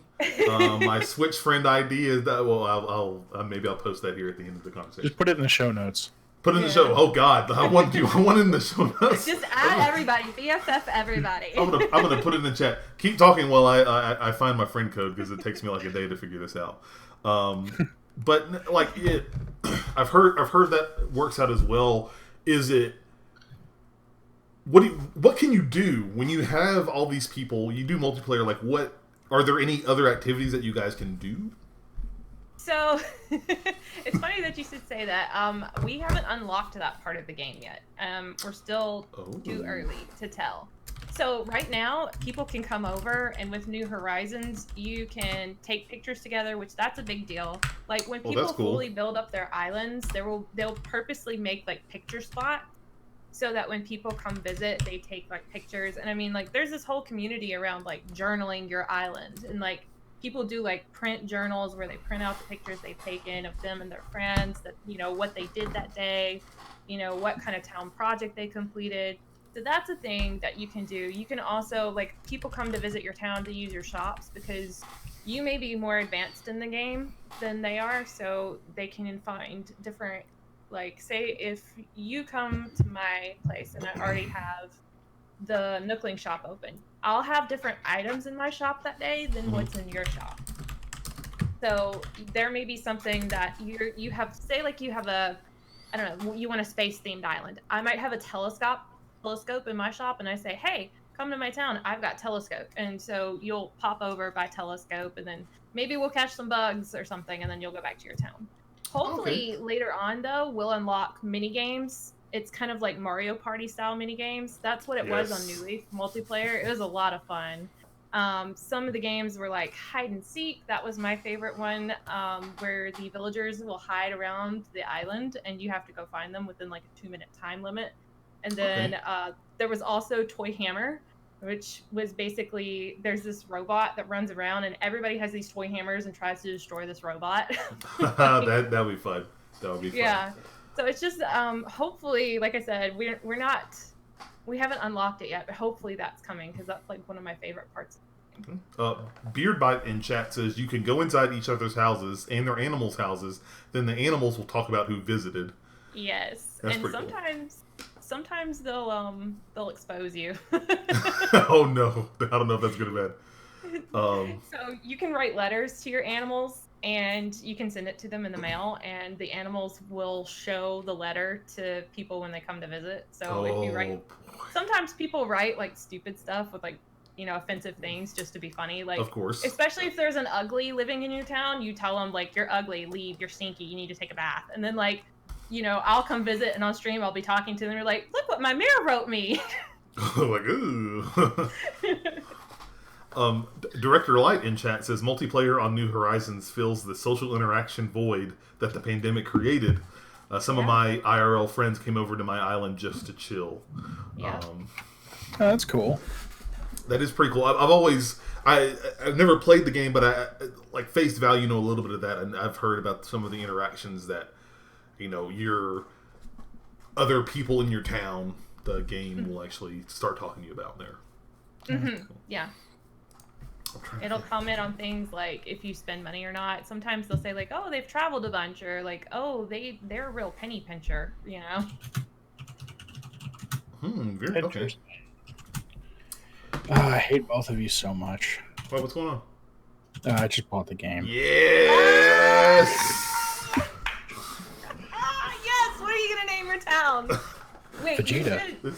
Okay, good. Vegeta? All right, Yeah, good. no, I've already said, yeah. Okay, you're 100% going with it. Got him. All right. It's going to be Dragon Ball themed. Oh my god, I love this. I'm gonna have to set you up with the QR code maker. Do you know about patterns? No. Okay, so this is really great because patterns have transparency now. So if you wanted to do a big mural of Vegeta on your island floor so that when people fly in, they see Vegeta. Yes. I can help you make that. Oh, that's hilarious. We gotta make it happen. I want to see this now. Let's make this happen. There we go. And then your little villager would be waving as people fly in, and you're next to Vegeta. Sniper Eye in chat says, "How exposed does Animal Crossing get you? I'm worried now."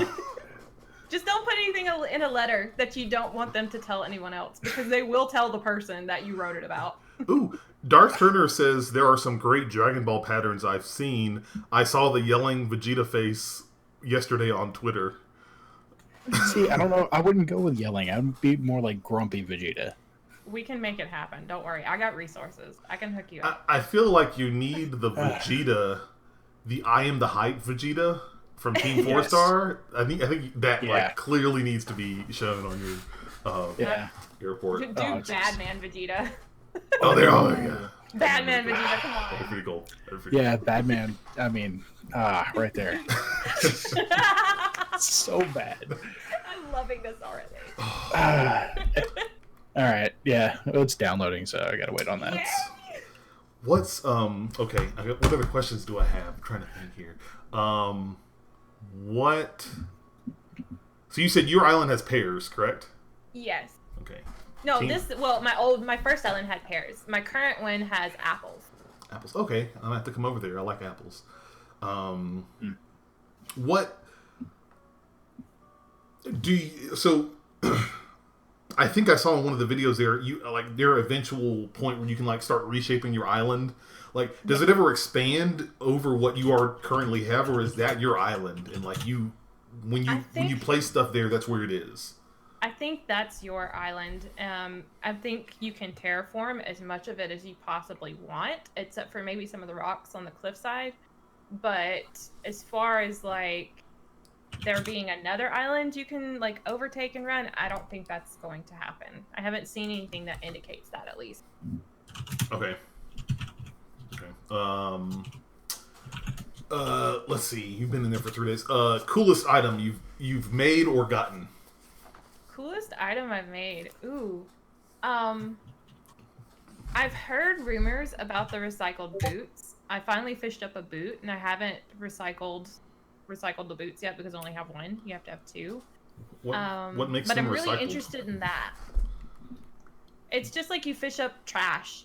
So if you do fishing, you can fish up like some really awesome fish, but you can also fish up like tires and just basically stuff that's crap, pollution basically.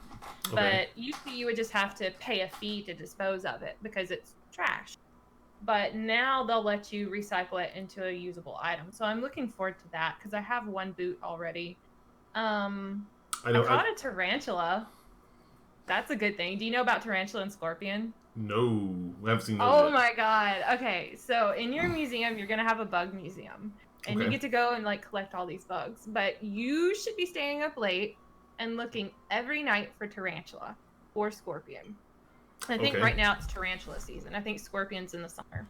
But basically, if you go out at night, and right now you have like your trees, a lot of trees, but also a lot of flat space. I just saw a bug, and I don't know what it was. But no, I'm sorry. Go ahead. Okay. I'm playing while we're talking. Perfectly fine. I encourage it. So basically, tarantula will like spawn at some point, and it's kind of See, I think they've upped the spawn rate on tarantula because it used to be pretty rare in New Leaf, and it was easier to catch. Now they spawn a lot more, and I feel like they're a little bit harder to catch. So you'll see it more often, but I used to be able to hear it too. I don't hear it anymore. It used to make this like weird like sound, and you would know there was a tarantula coming. But now these things are just like fast and come out of nowhere.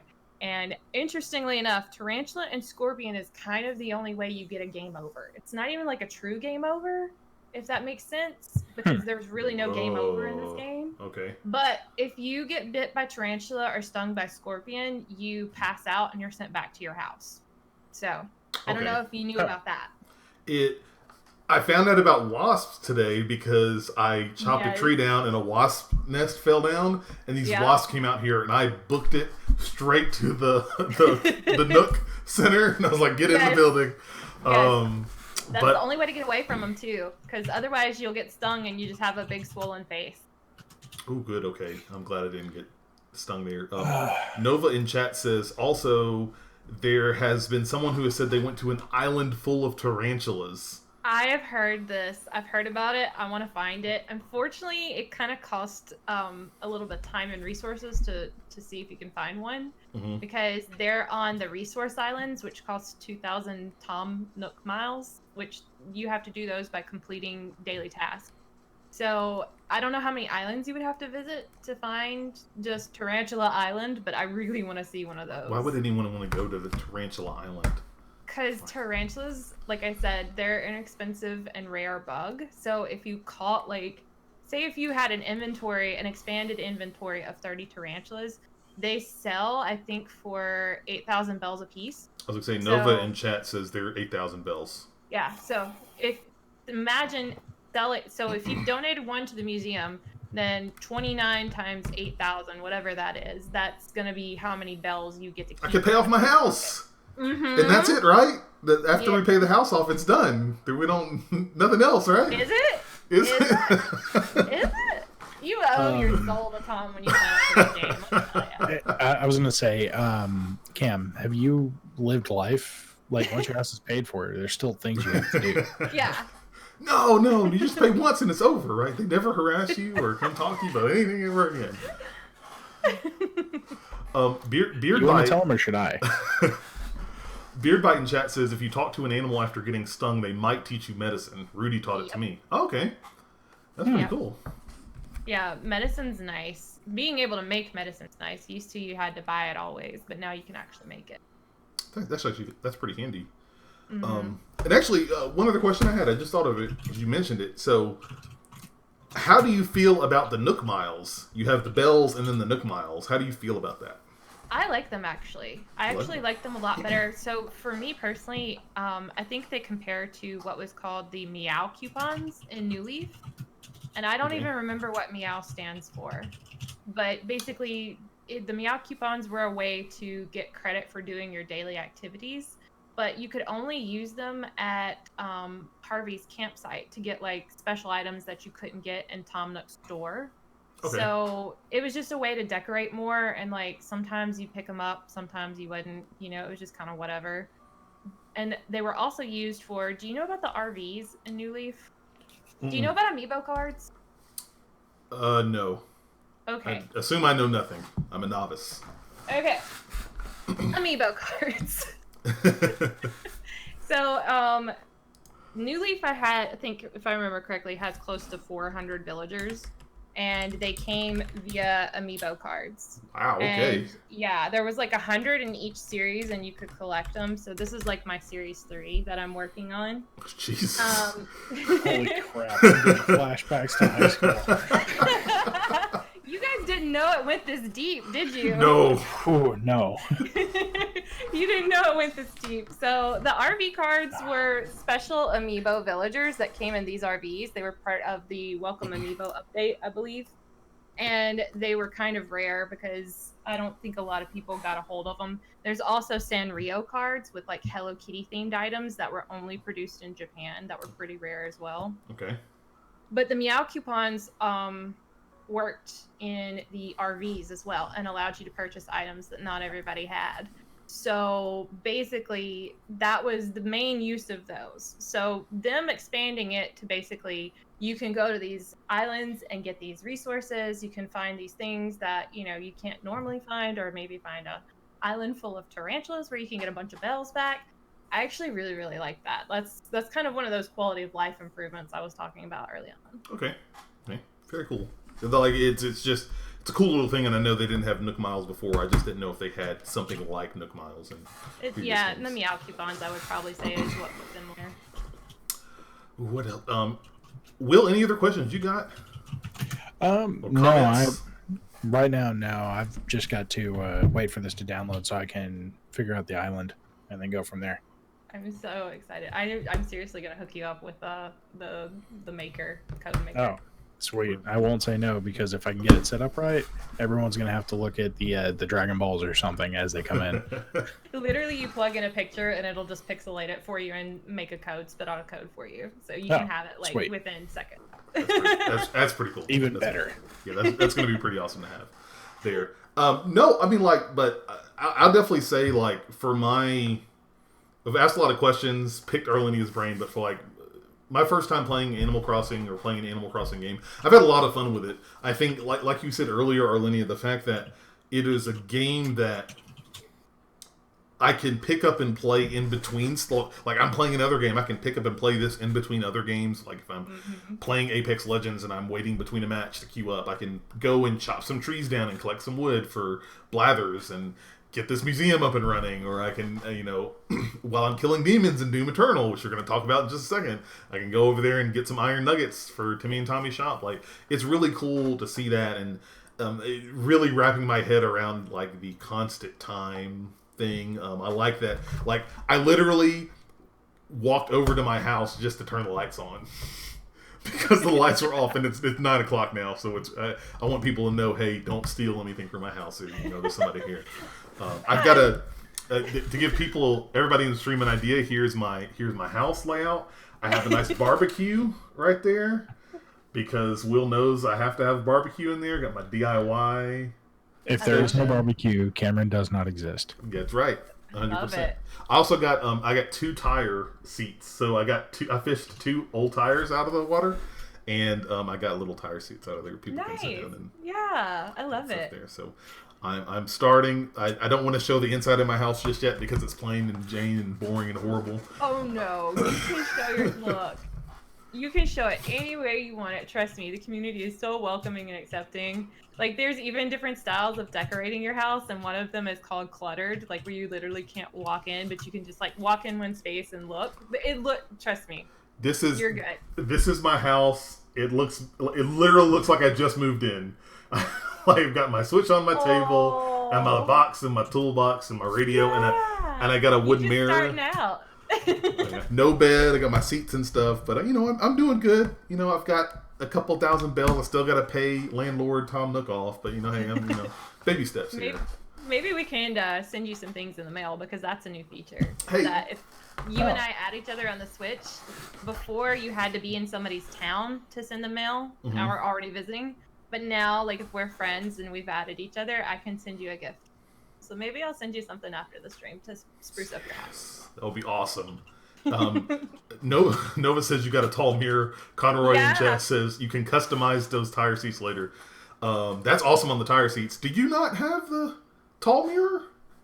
Where did I get that? I think I got that from, I got a DIY recipe from a present that was floating in the air, and I popped it, and I got the recipe. Yeah. The smoker pit. Look, I don't know if there's a smoker pit in the game. There's a nice barbecue grill, though, and I got that. So I'm totally prepared for that.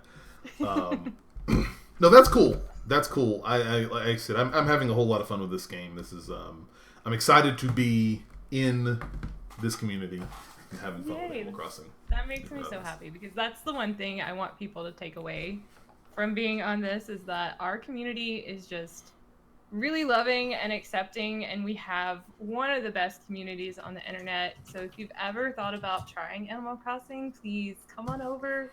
We welcome you with open arms, and we'll be happy to have you. Yay, be a part of the community. Cool. Be part of the solution. So now we're going to shift gears a little bit here, continue our table talk. We're going to talk about another game that has a pretty strong community. A little different, a slightly different tone from Animal Crossing here. What? No. A little bit.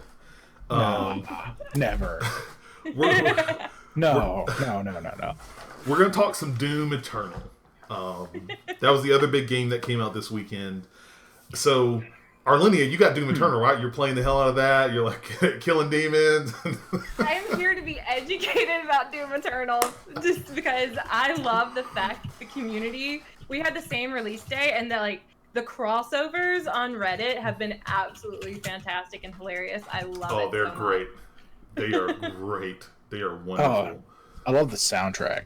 That is one thing I love about Doom. If you like heavy metal, please listen to it. It's so good. Yeah, So, I actually watched something like how they made it, and they had a casting call for all these different like metal singers, and like they gave them like different parts to sing, and I mean it's just actually amazing. It's like a death metal choir. I'm actually okay with that. yes. Now, you have the game. Have you played? It's downloading right now. So no, I've been living in New York and Washington D.C. over in the division. So it's currently downloading, but I haven't played it yet. Okay. I get to run solo and talk a little bit about Doom Eternal here. Trip, I think can we get some channels plugged in here for Trip so people do Arlynia first, then anybody else we can find. Make sure you guys know who to follow and have fun. If you like Animal Crossing, this lady over here, she's the one to follow. Yes, absolutely. But Doom Eternal is a video game. It is a very fun. Okay, so Arlynia, what do you know about Doom, if anything? I know Doom 64 and the Doom guy. Okay, the Doom guy, the Doom Slayer, the Doom Marine, it's all the same person. So, yes. Yep. This is a pretty simple core here. You are the Doom Slayer, and your goal is to kill demons. That's it. There's no fancy little story that you've been told. You know, it's it. Doom, the 2016 reboot of Doom, was you wake up off of this stone bed, and there are 3 demons at you, and you literally pick up a pistol and shoot them, then put your suit on, and then you go kill more demons. And that is it. That is generally the case of the story. Demons are trying to invade Mars. You must put a stop to them. Okay.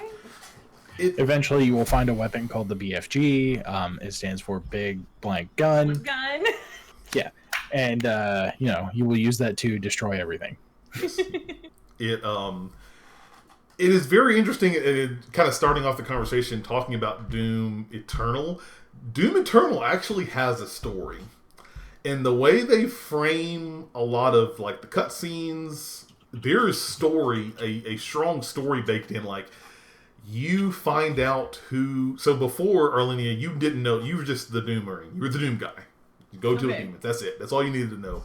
Now... You actually, I'm far enough in the game, you actually find out and learn like where the Doom Slayer is from and how he became the Doom Slayer. Yeah. And those are very interesting new revelations that really haven't been in the Doom lore, which there really hasn't been cool. lore. It is pretty cool. This is, for everybody who's played Doom 2016, going into Doom Eternal, so like Doom 2016 was like, hey, we're gonna the frenetic, fast-paced first-person shooting, we're gonna crank that up to 10. It's gonna be awesome. Doom Eternal, they came in and said, now we're gonna crank it to 20 out of 10. Okay. It is my first time jumping in, and when I got into one of the combat arenas, I am literally jumping.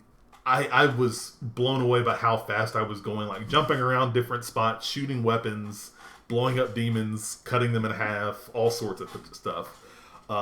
It took me actually a second to kind of get my eyes adjusted, and I think it may have been because of my monitor, because I have a high frame rate monitor, but I was like, whoa, I gotta slow down here. I'm like running across. Did I shoot that person? Okay, let me go back and get him. But the game feels faster. It is, in my opinion, tougher.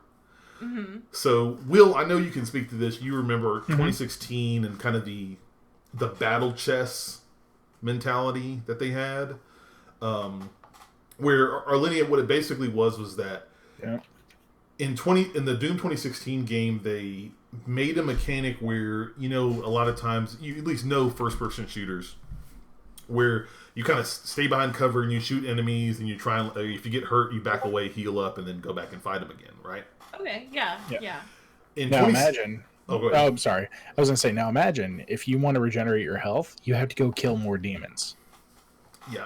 They had the mechanic to where if you want to heal yourself, you actually have to go into and fight people, and like if you kill them a certain way, what's called a glory kill, you'll get health that way. And so it encouraged you to, if you want health, don't back up, go forward. That's an interesting mechanic, and I actually am very intrigued by that. Yeah, it was very interesting. And Sniper Eye in chat says fatalities for health, burning for armor, chainsaws for ammo. So, oh wow, yeah, for Doom Eternal, they really amped that up. And this, Will, you played the 2016 version, so I'll speak to you on this. Like, it is you must very, very much now more than ever understand what your weapons do, what demons they're weak against, and how to utilize your weapons in a fight. Like, you can't, for the most part, I think in Doom 2016, you could switch maybe between like 2 weapons and be okay. I am switching constantly between all my weapons in fights now, and sometimes they don't have ammo, so then I have to pull out my chainsaw and kill a smaller enemy to get ammo, but then I'm low on health, so I have to like stun a smaller enemy so I can get health, and they send all these different waves at you. I'm going to rattle off names, Arlynia, so don't be mad if you don't know all these. So like imps, cacodemons, the pain elementals, barons of hell, all these different enemies, they'll come right at you. And like the cacodemon is weak to the shotgun. There's a shotgun sticky bomb that you can shoot in their mouth to blow them up. The imps are basically weak to anything. The barons of hell are weak to the chain gun, and you're switching. Like, I'm running, okay, there's an enemy there, switch to this weapon, da-da-da-da-da. Okay, I got 2 other enemies coming over here, let me switch to my shotgun, boom, boom, boom, boom. And, like, it is very frenetic, and it like, takes that battle chess mentality and, like, turns it up to 11, like, as far as knowing and understanding what your weapons do, what mods you have, and knowing how you can take all of these enemies out. Okay. It sounds kind of hectic, but it also sounds like you'll probably get your own rhythm once you kind of get it in your head, like, okay, prioritize what I need at this moment. Like, it's armor time, so go for this guy. Okay, and then I can line up this one. You know, is it like that? Are you trying to think 1 or 2 moves ahead, or like even 10? In some aspects, yes, because I've been in fights where I go in and these enemies pop up, so I'm like, okay, kill these guys. Then somebody pops me on the head, on the back, like, hey dude, what's up? And I'm like, oh god, and I'm running away, and I'm like, switch over to the rocket launcher, shoot him, and like trying to figure out the best path forward. Like, okay, I'm low on health, I need to go kill that smaller enemy to get health, then I need to go get ammo from this guy. And it's like you're switching between your weapons, between your chainsaw, it's one of the things I haven't decided if I like it or not. This I like. Nova in chat says Arlie looks so lost. That's great.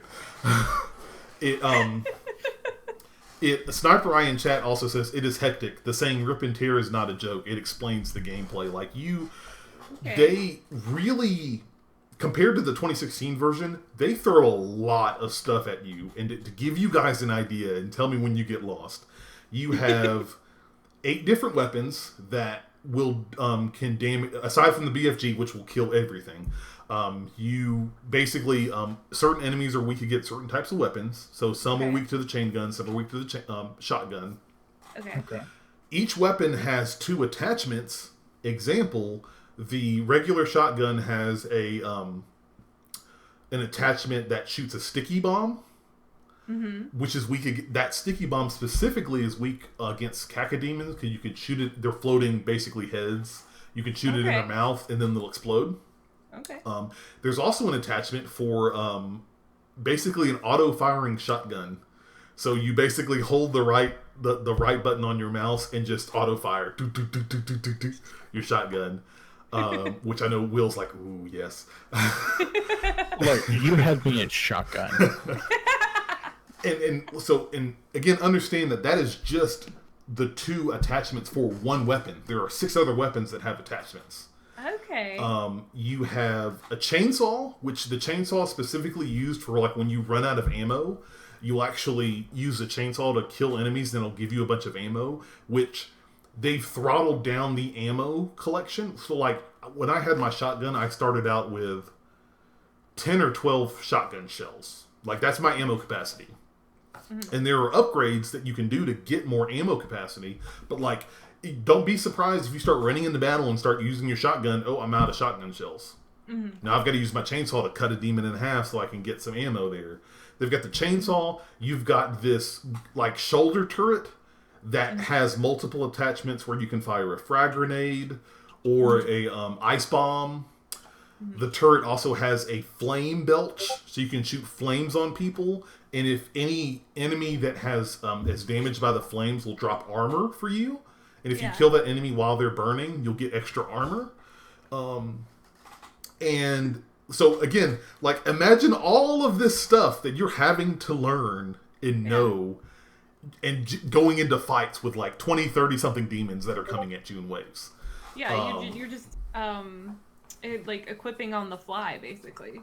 Yeah, but more or less. And you sounds so you have the grappling hook yet? So the super shotgun, you get that later in the game, and it comes with the hook attachment. There are no other attachments. I think it's upgrades or just you make it stronger. There's actually, I'm going really deep here, but I'm conveying how detailed and deep this game is. So each of your weapons has 2 attachments. If you upgrade those not only do you unlock those attachments, but if you upgrade those attachments, you can get access to a mastery upgrade, which gives you this master ability, and you have to work to get that for every weapon. So example is the super shotgun. If you upgrade it, then you'll get the meat hook. Basically, Arlynia, the shotgun, has a hook that can pull you to enemies. And my God. You can, when you get the mastery upgrade, it's a fire hook. So you can hook onto enemies and it burns them. Oh, I love that, actually. And so you get armor from that as well. And that's cool. There's also there are so many different upgrades, not only for your weapons, but like you get these coins and these collectibles in the game that you can use to upgrade your the suit and armor and certain abilities and stuff you have. There's upgrades called Sentinel batteries that you can use to unlock different armor sets, like armor costumes, and then other upgrades. There's runes that you can get, so you have these little statues that you can break and unlock runes that give you kind of extra perks, is the best way I can describe it. There are collectibles, like the little secret collectibles that you can get, like album art, album music from certain games in the past, and then little toy figurines that you put in the room. There's a lot. There's a whole lot in this game, and it's cool, but I remember sitting there playing the game, I thought that I felt like it may have been too much, because I definitely felt in the first few levels a little overwhelmed. Like after level 3 or 4, I was still getting prompts telling me like, hey, this component upgrades this, and you'll need to learn this in order to get stronger at this. And I'm like, man, we're at level 4. Yeah. I thought these would have calmed down by now, but they don't. I don't care for hand holding in games.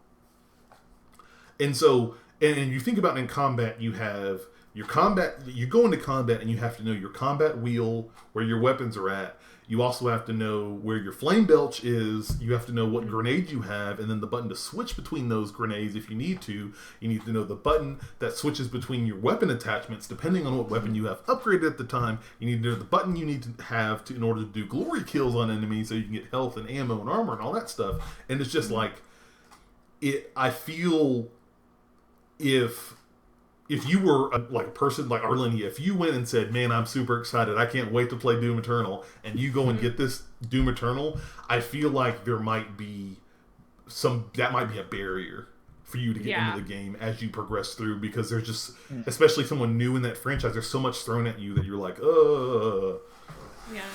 Do they have like difficulty levels where you could crank it down just so that you could get the hang of it and then crank it back up? Yes. So I am playing at what did the dude Hurt Me Plenty, I believe, which is the normal difficulty. Actually, let me go ahead and Google. I have my computer here. Just pull up all the difficulties and read them out because I want to hear this. I haven't launched the game yet. With difficulty levels. So the easiest mode one is I'm Too Young to Die.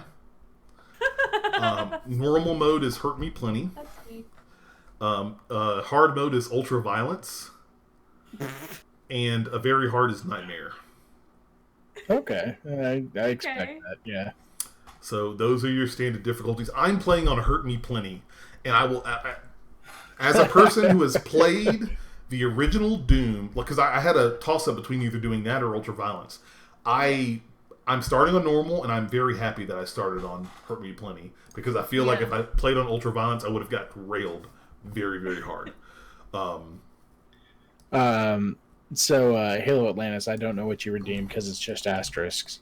So It's it looks like it's a Facebook article. Oh, that is dope. That is getting retweeted.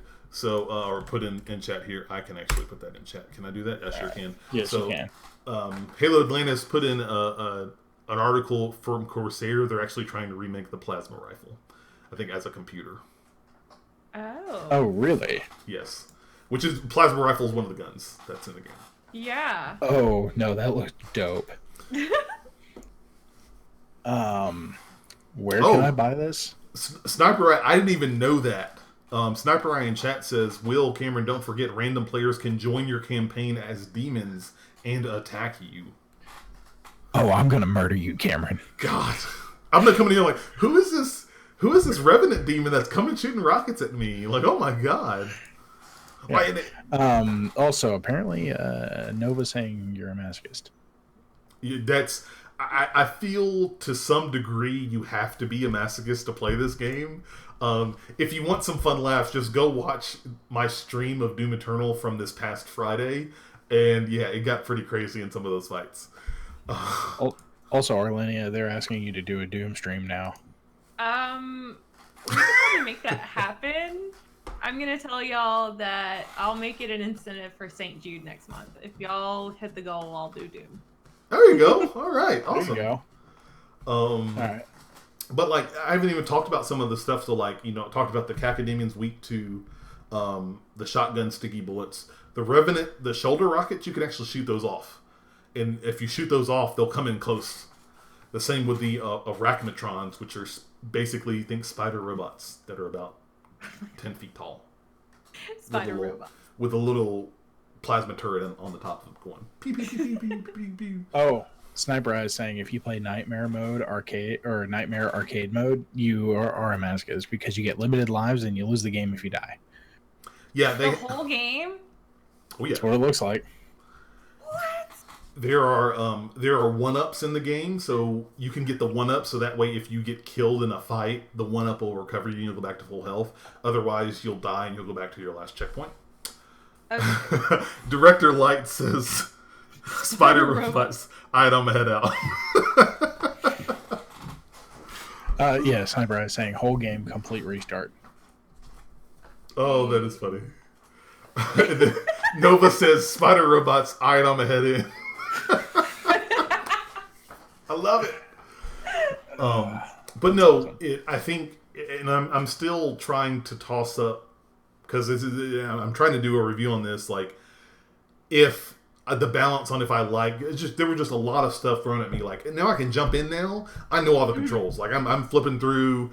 Again, go watch the stream from Friday. You'll see me flip between like a shotgun and a chain gun, and then the BFG, the blast some enemies out, and then I go get the plasma rifle, and like I'm bouncing back and forth between a lot of those. I have an idea for the game now, but I think that I'm concerned that might be a barrier for new people who haven't played the first one from 2016. Like, if anything, if you're new to this, if you like, man, I'm new to this game and I want to try Doom out, I would actually encourage you to play the 2016 version first before getting into Doom Eternal, so you at least have an idea of what you're getting into. Right, kind of like as a primer, Yep. what you know to expect. 100%. 100%. Oh no. But that's all I have to say on Doom Eternal.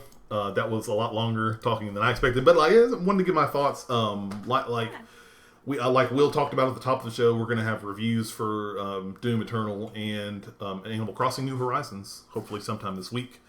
Depends on how the quarantine is going to treat us this week. Yeah, it really will depend on how much free time I work with everything. As far as the next game, I'm jumping in, Cameron. I'm going to give you a break. Yes, please. Will, talk about something else. Go. All right. Give me another game. So I've been playing a different game than both of those games. It's called Division 2 Expansion Warlords of New York. You guys may or may not have heard of this game. It's been around a little while. This is the latest expansion. I've been playing on PC. Sniper Eye, I'm sorry, we do need to play on Xbox at some point. I agree. Go ahead and yes, we need to figure that out at some point. However, I think I've found as far as what I've come across so far, the ultimate build. And I say this because I was playing as a skill user, which means I would throw like the seeker mines, and I would throw heals and that kind of stuff, and I could almost instant heal you if you were near death. Here's the thing, Sniper Eye. On a stronghold, how much damage do you do? I'm legitimately asking you a question right now. At the end of it, you view it, how much damage have you done? So, Arlynia, do you know anything about the Division 2? No. Okay, so Sniper Eye, you do over 70,000, as far as that goes, like 70,000 million or 70K a second? What is 70,000 million? Hold on a second here. What is that? Yeah, I'm having trouble comprehending that number. It's 70,000 million? Well, they give you the damage in millions. Yeah. If you at the end of a stronghold.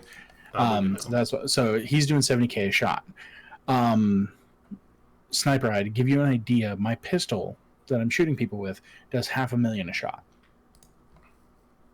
And a crit hit, it goes over 1 million sometimes.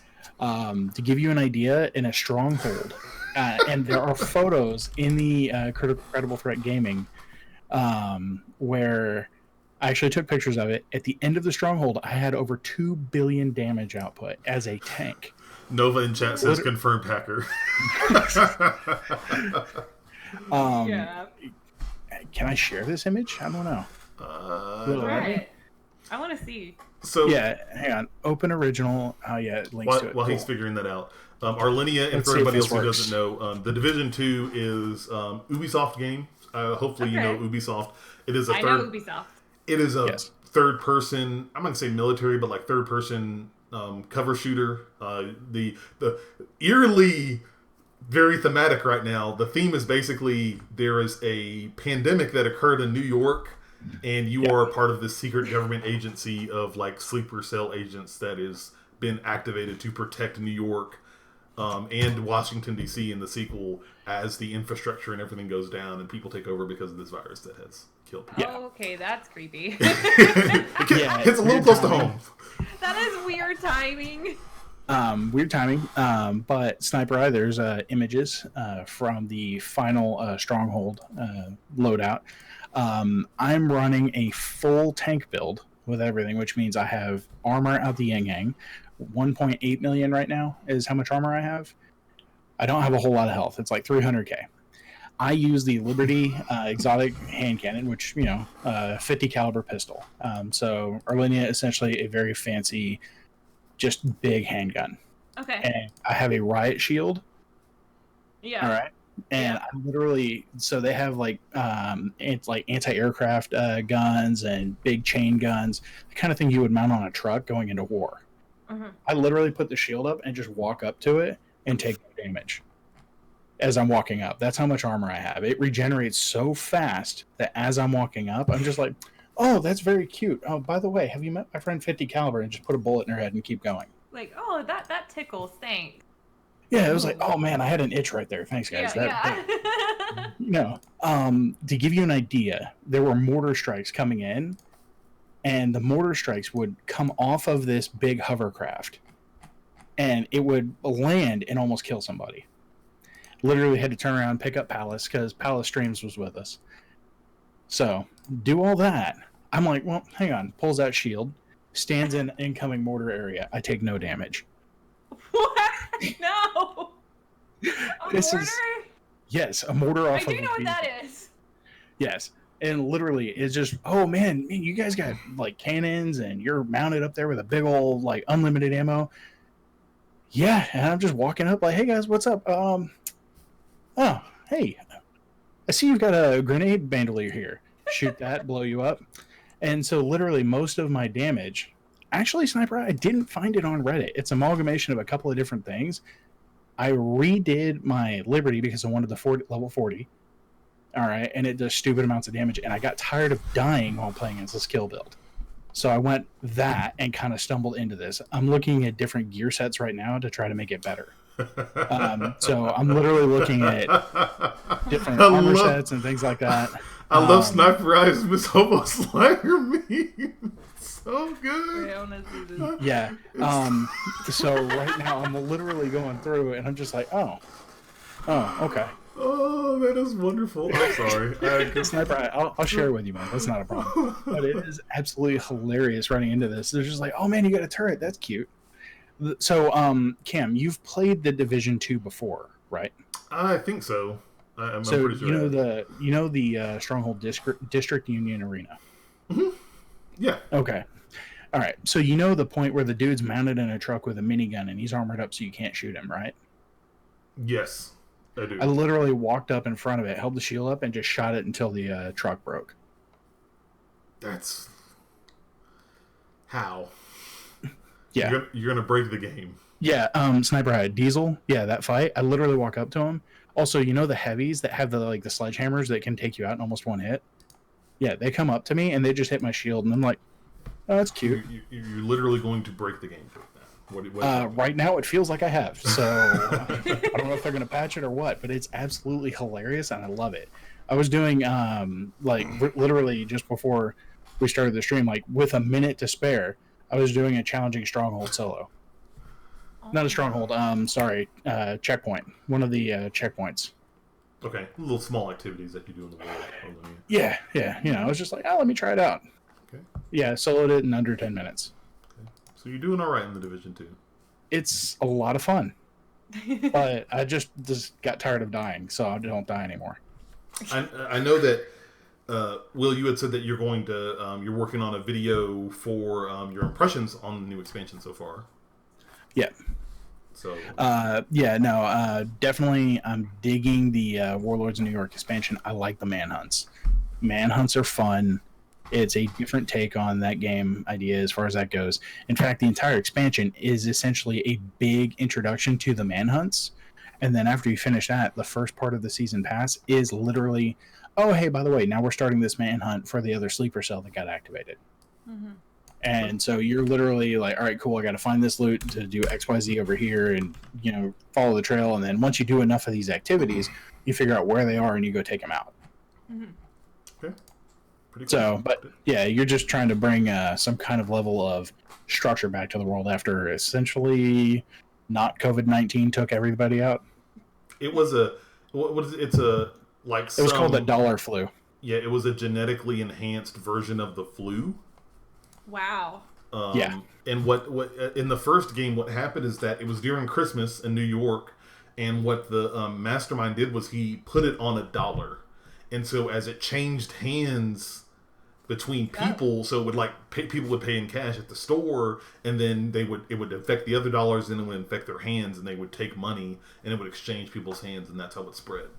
Oh my! God. That's too real. that's why I got the name the dollar flu. So.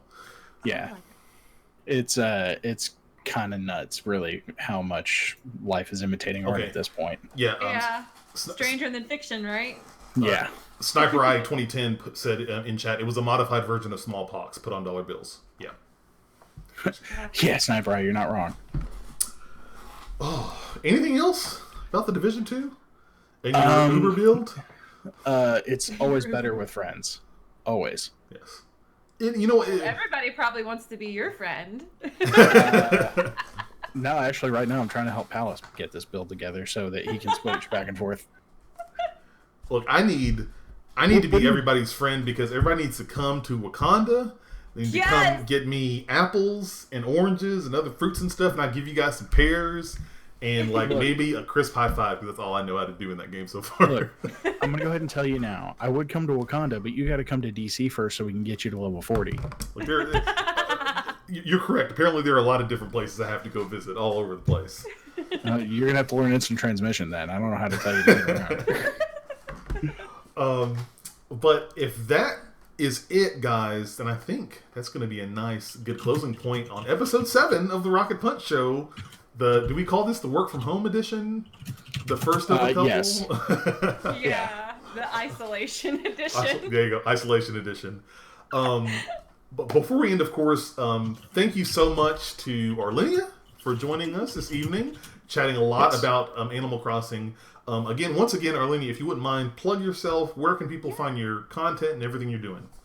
I'm mainly over here on twitch.tv/Arlynia, and all my social handles are basically Arlynia as it's spelled, ARLYNIA, except for Twitter where it's Arlynia. But yeah, mostly here on Twitch. You can find me here Monday, Wednesday, Friday, somewhere between 7 p.m. to 8 p.m. Central Time. Oh, there you go. So make sure you head over to twitch.tv/Arlynia. Give her a follow. So you can check out some cool Animal Crossing stuff in there. I might pop in from time to time. Will might pop in from time to time. You don't know. You don't know where about. Visit. We usually do multiplayer Mondays. So Mondays are dedicated to like multiplayer things. So come on over. We'll be glad to have you. We're gonna visit Virginia. Yeah. Excited. What? Virginia. Virginia. What else? So, and everybody, if you're watching via Twitch, don't go anywhere. We're gonna raid somebody. It's Arlynia, since you're the special guest. You pick somebody that we get to raid. Okay. I'm gonna let you figure that out while we do our plugs here. Yes. Thank you guys so much. Nova says it was awesome, guys. I'll tune in more because you guys are awesome. Will we try to be? Robin, thank you guys so much. Everybody from Arlynia's community that came over and jumped in on us. We appreciate you guys tuning in here, guys. Remember, you're here on twitch.tv/Rocket Punch Live. You can click the heart up at the top of your screen. Follow us on the channel. If you want to learn more about Rocket Punch, you want to follow and listen to the podcasts we make, we basically turn this episode into a podcast, put it on our podcast feed. Want to watch our videos and streams, rocketpunchgo.com is the place you want to go to check out all the stuff that Will and myself make for you guys each and every week. I'll have the Twitch schedule updated here shortly on what the streams will be doing this week as well. But no, thank you guys so much. Had a lot of fun with Arlynia talking about Animal Crossing, talked about the tech specs and a whole lot of stuff. I'm happy that the first stream we did in our isolation setup didn't burn to the ground. Yes. So thumbs up for that, because that's usually what happens whenever we do stuff like that. Arlynia, you don't have privileges, so let me see if you can message that. It's been DM'd. Okay. Gotcha. JT2 legit. All right. This is a good town. He's a fan of jorts, and he also loves only horse villagers. His town's like horses in the back. Oh my god. Okay, yeah, we're gonna enjoy visiting this, guys. So get all your emotes and stuff ready. We're gonna, if you're watching via Twitch and via video, we're gonna swing over to JT2 legit and give him some love. But other than that, guys, thank you so much for tuning in for episode 7 of the Rocket Punch Show. I'm going to make sure I get my tagline right and remember it each and every episode. Good night and good game.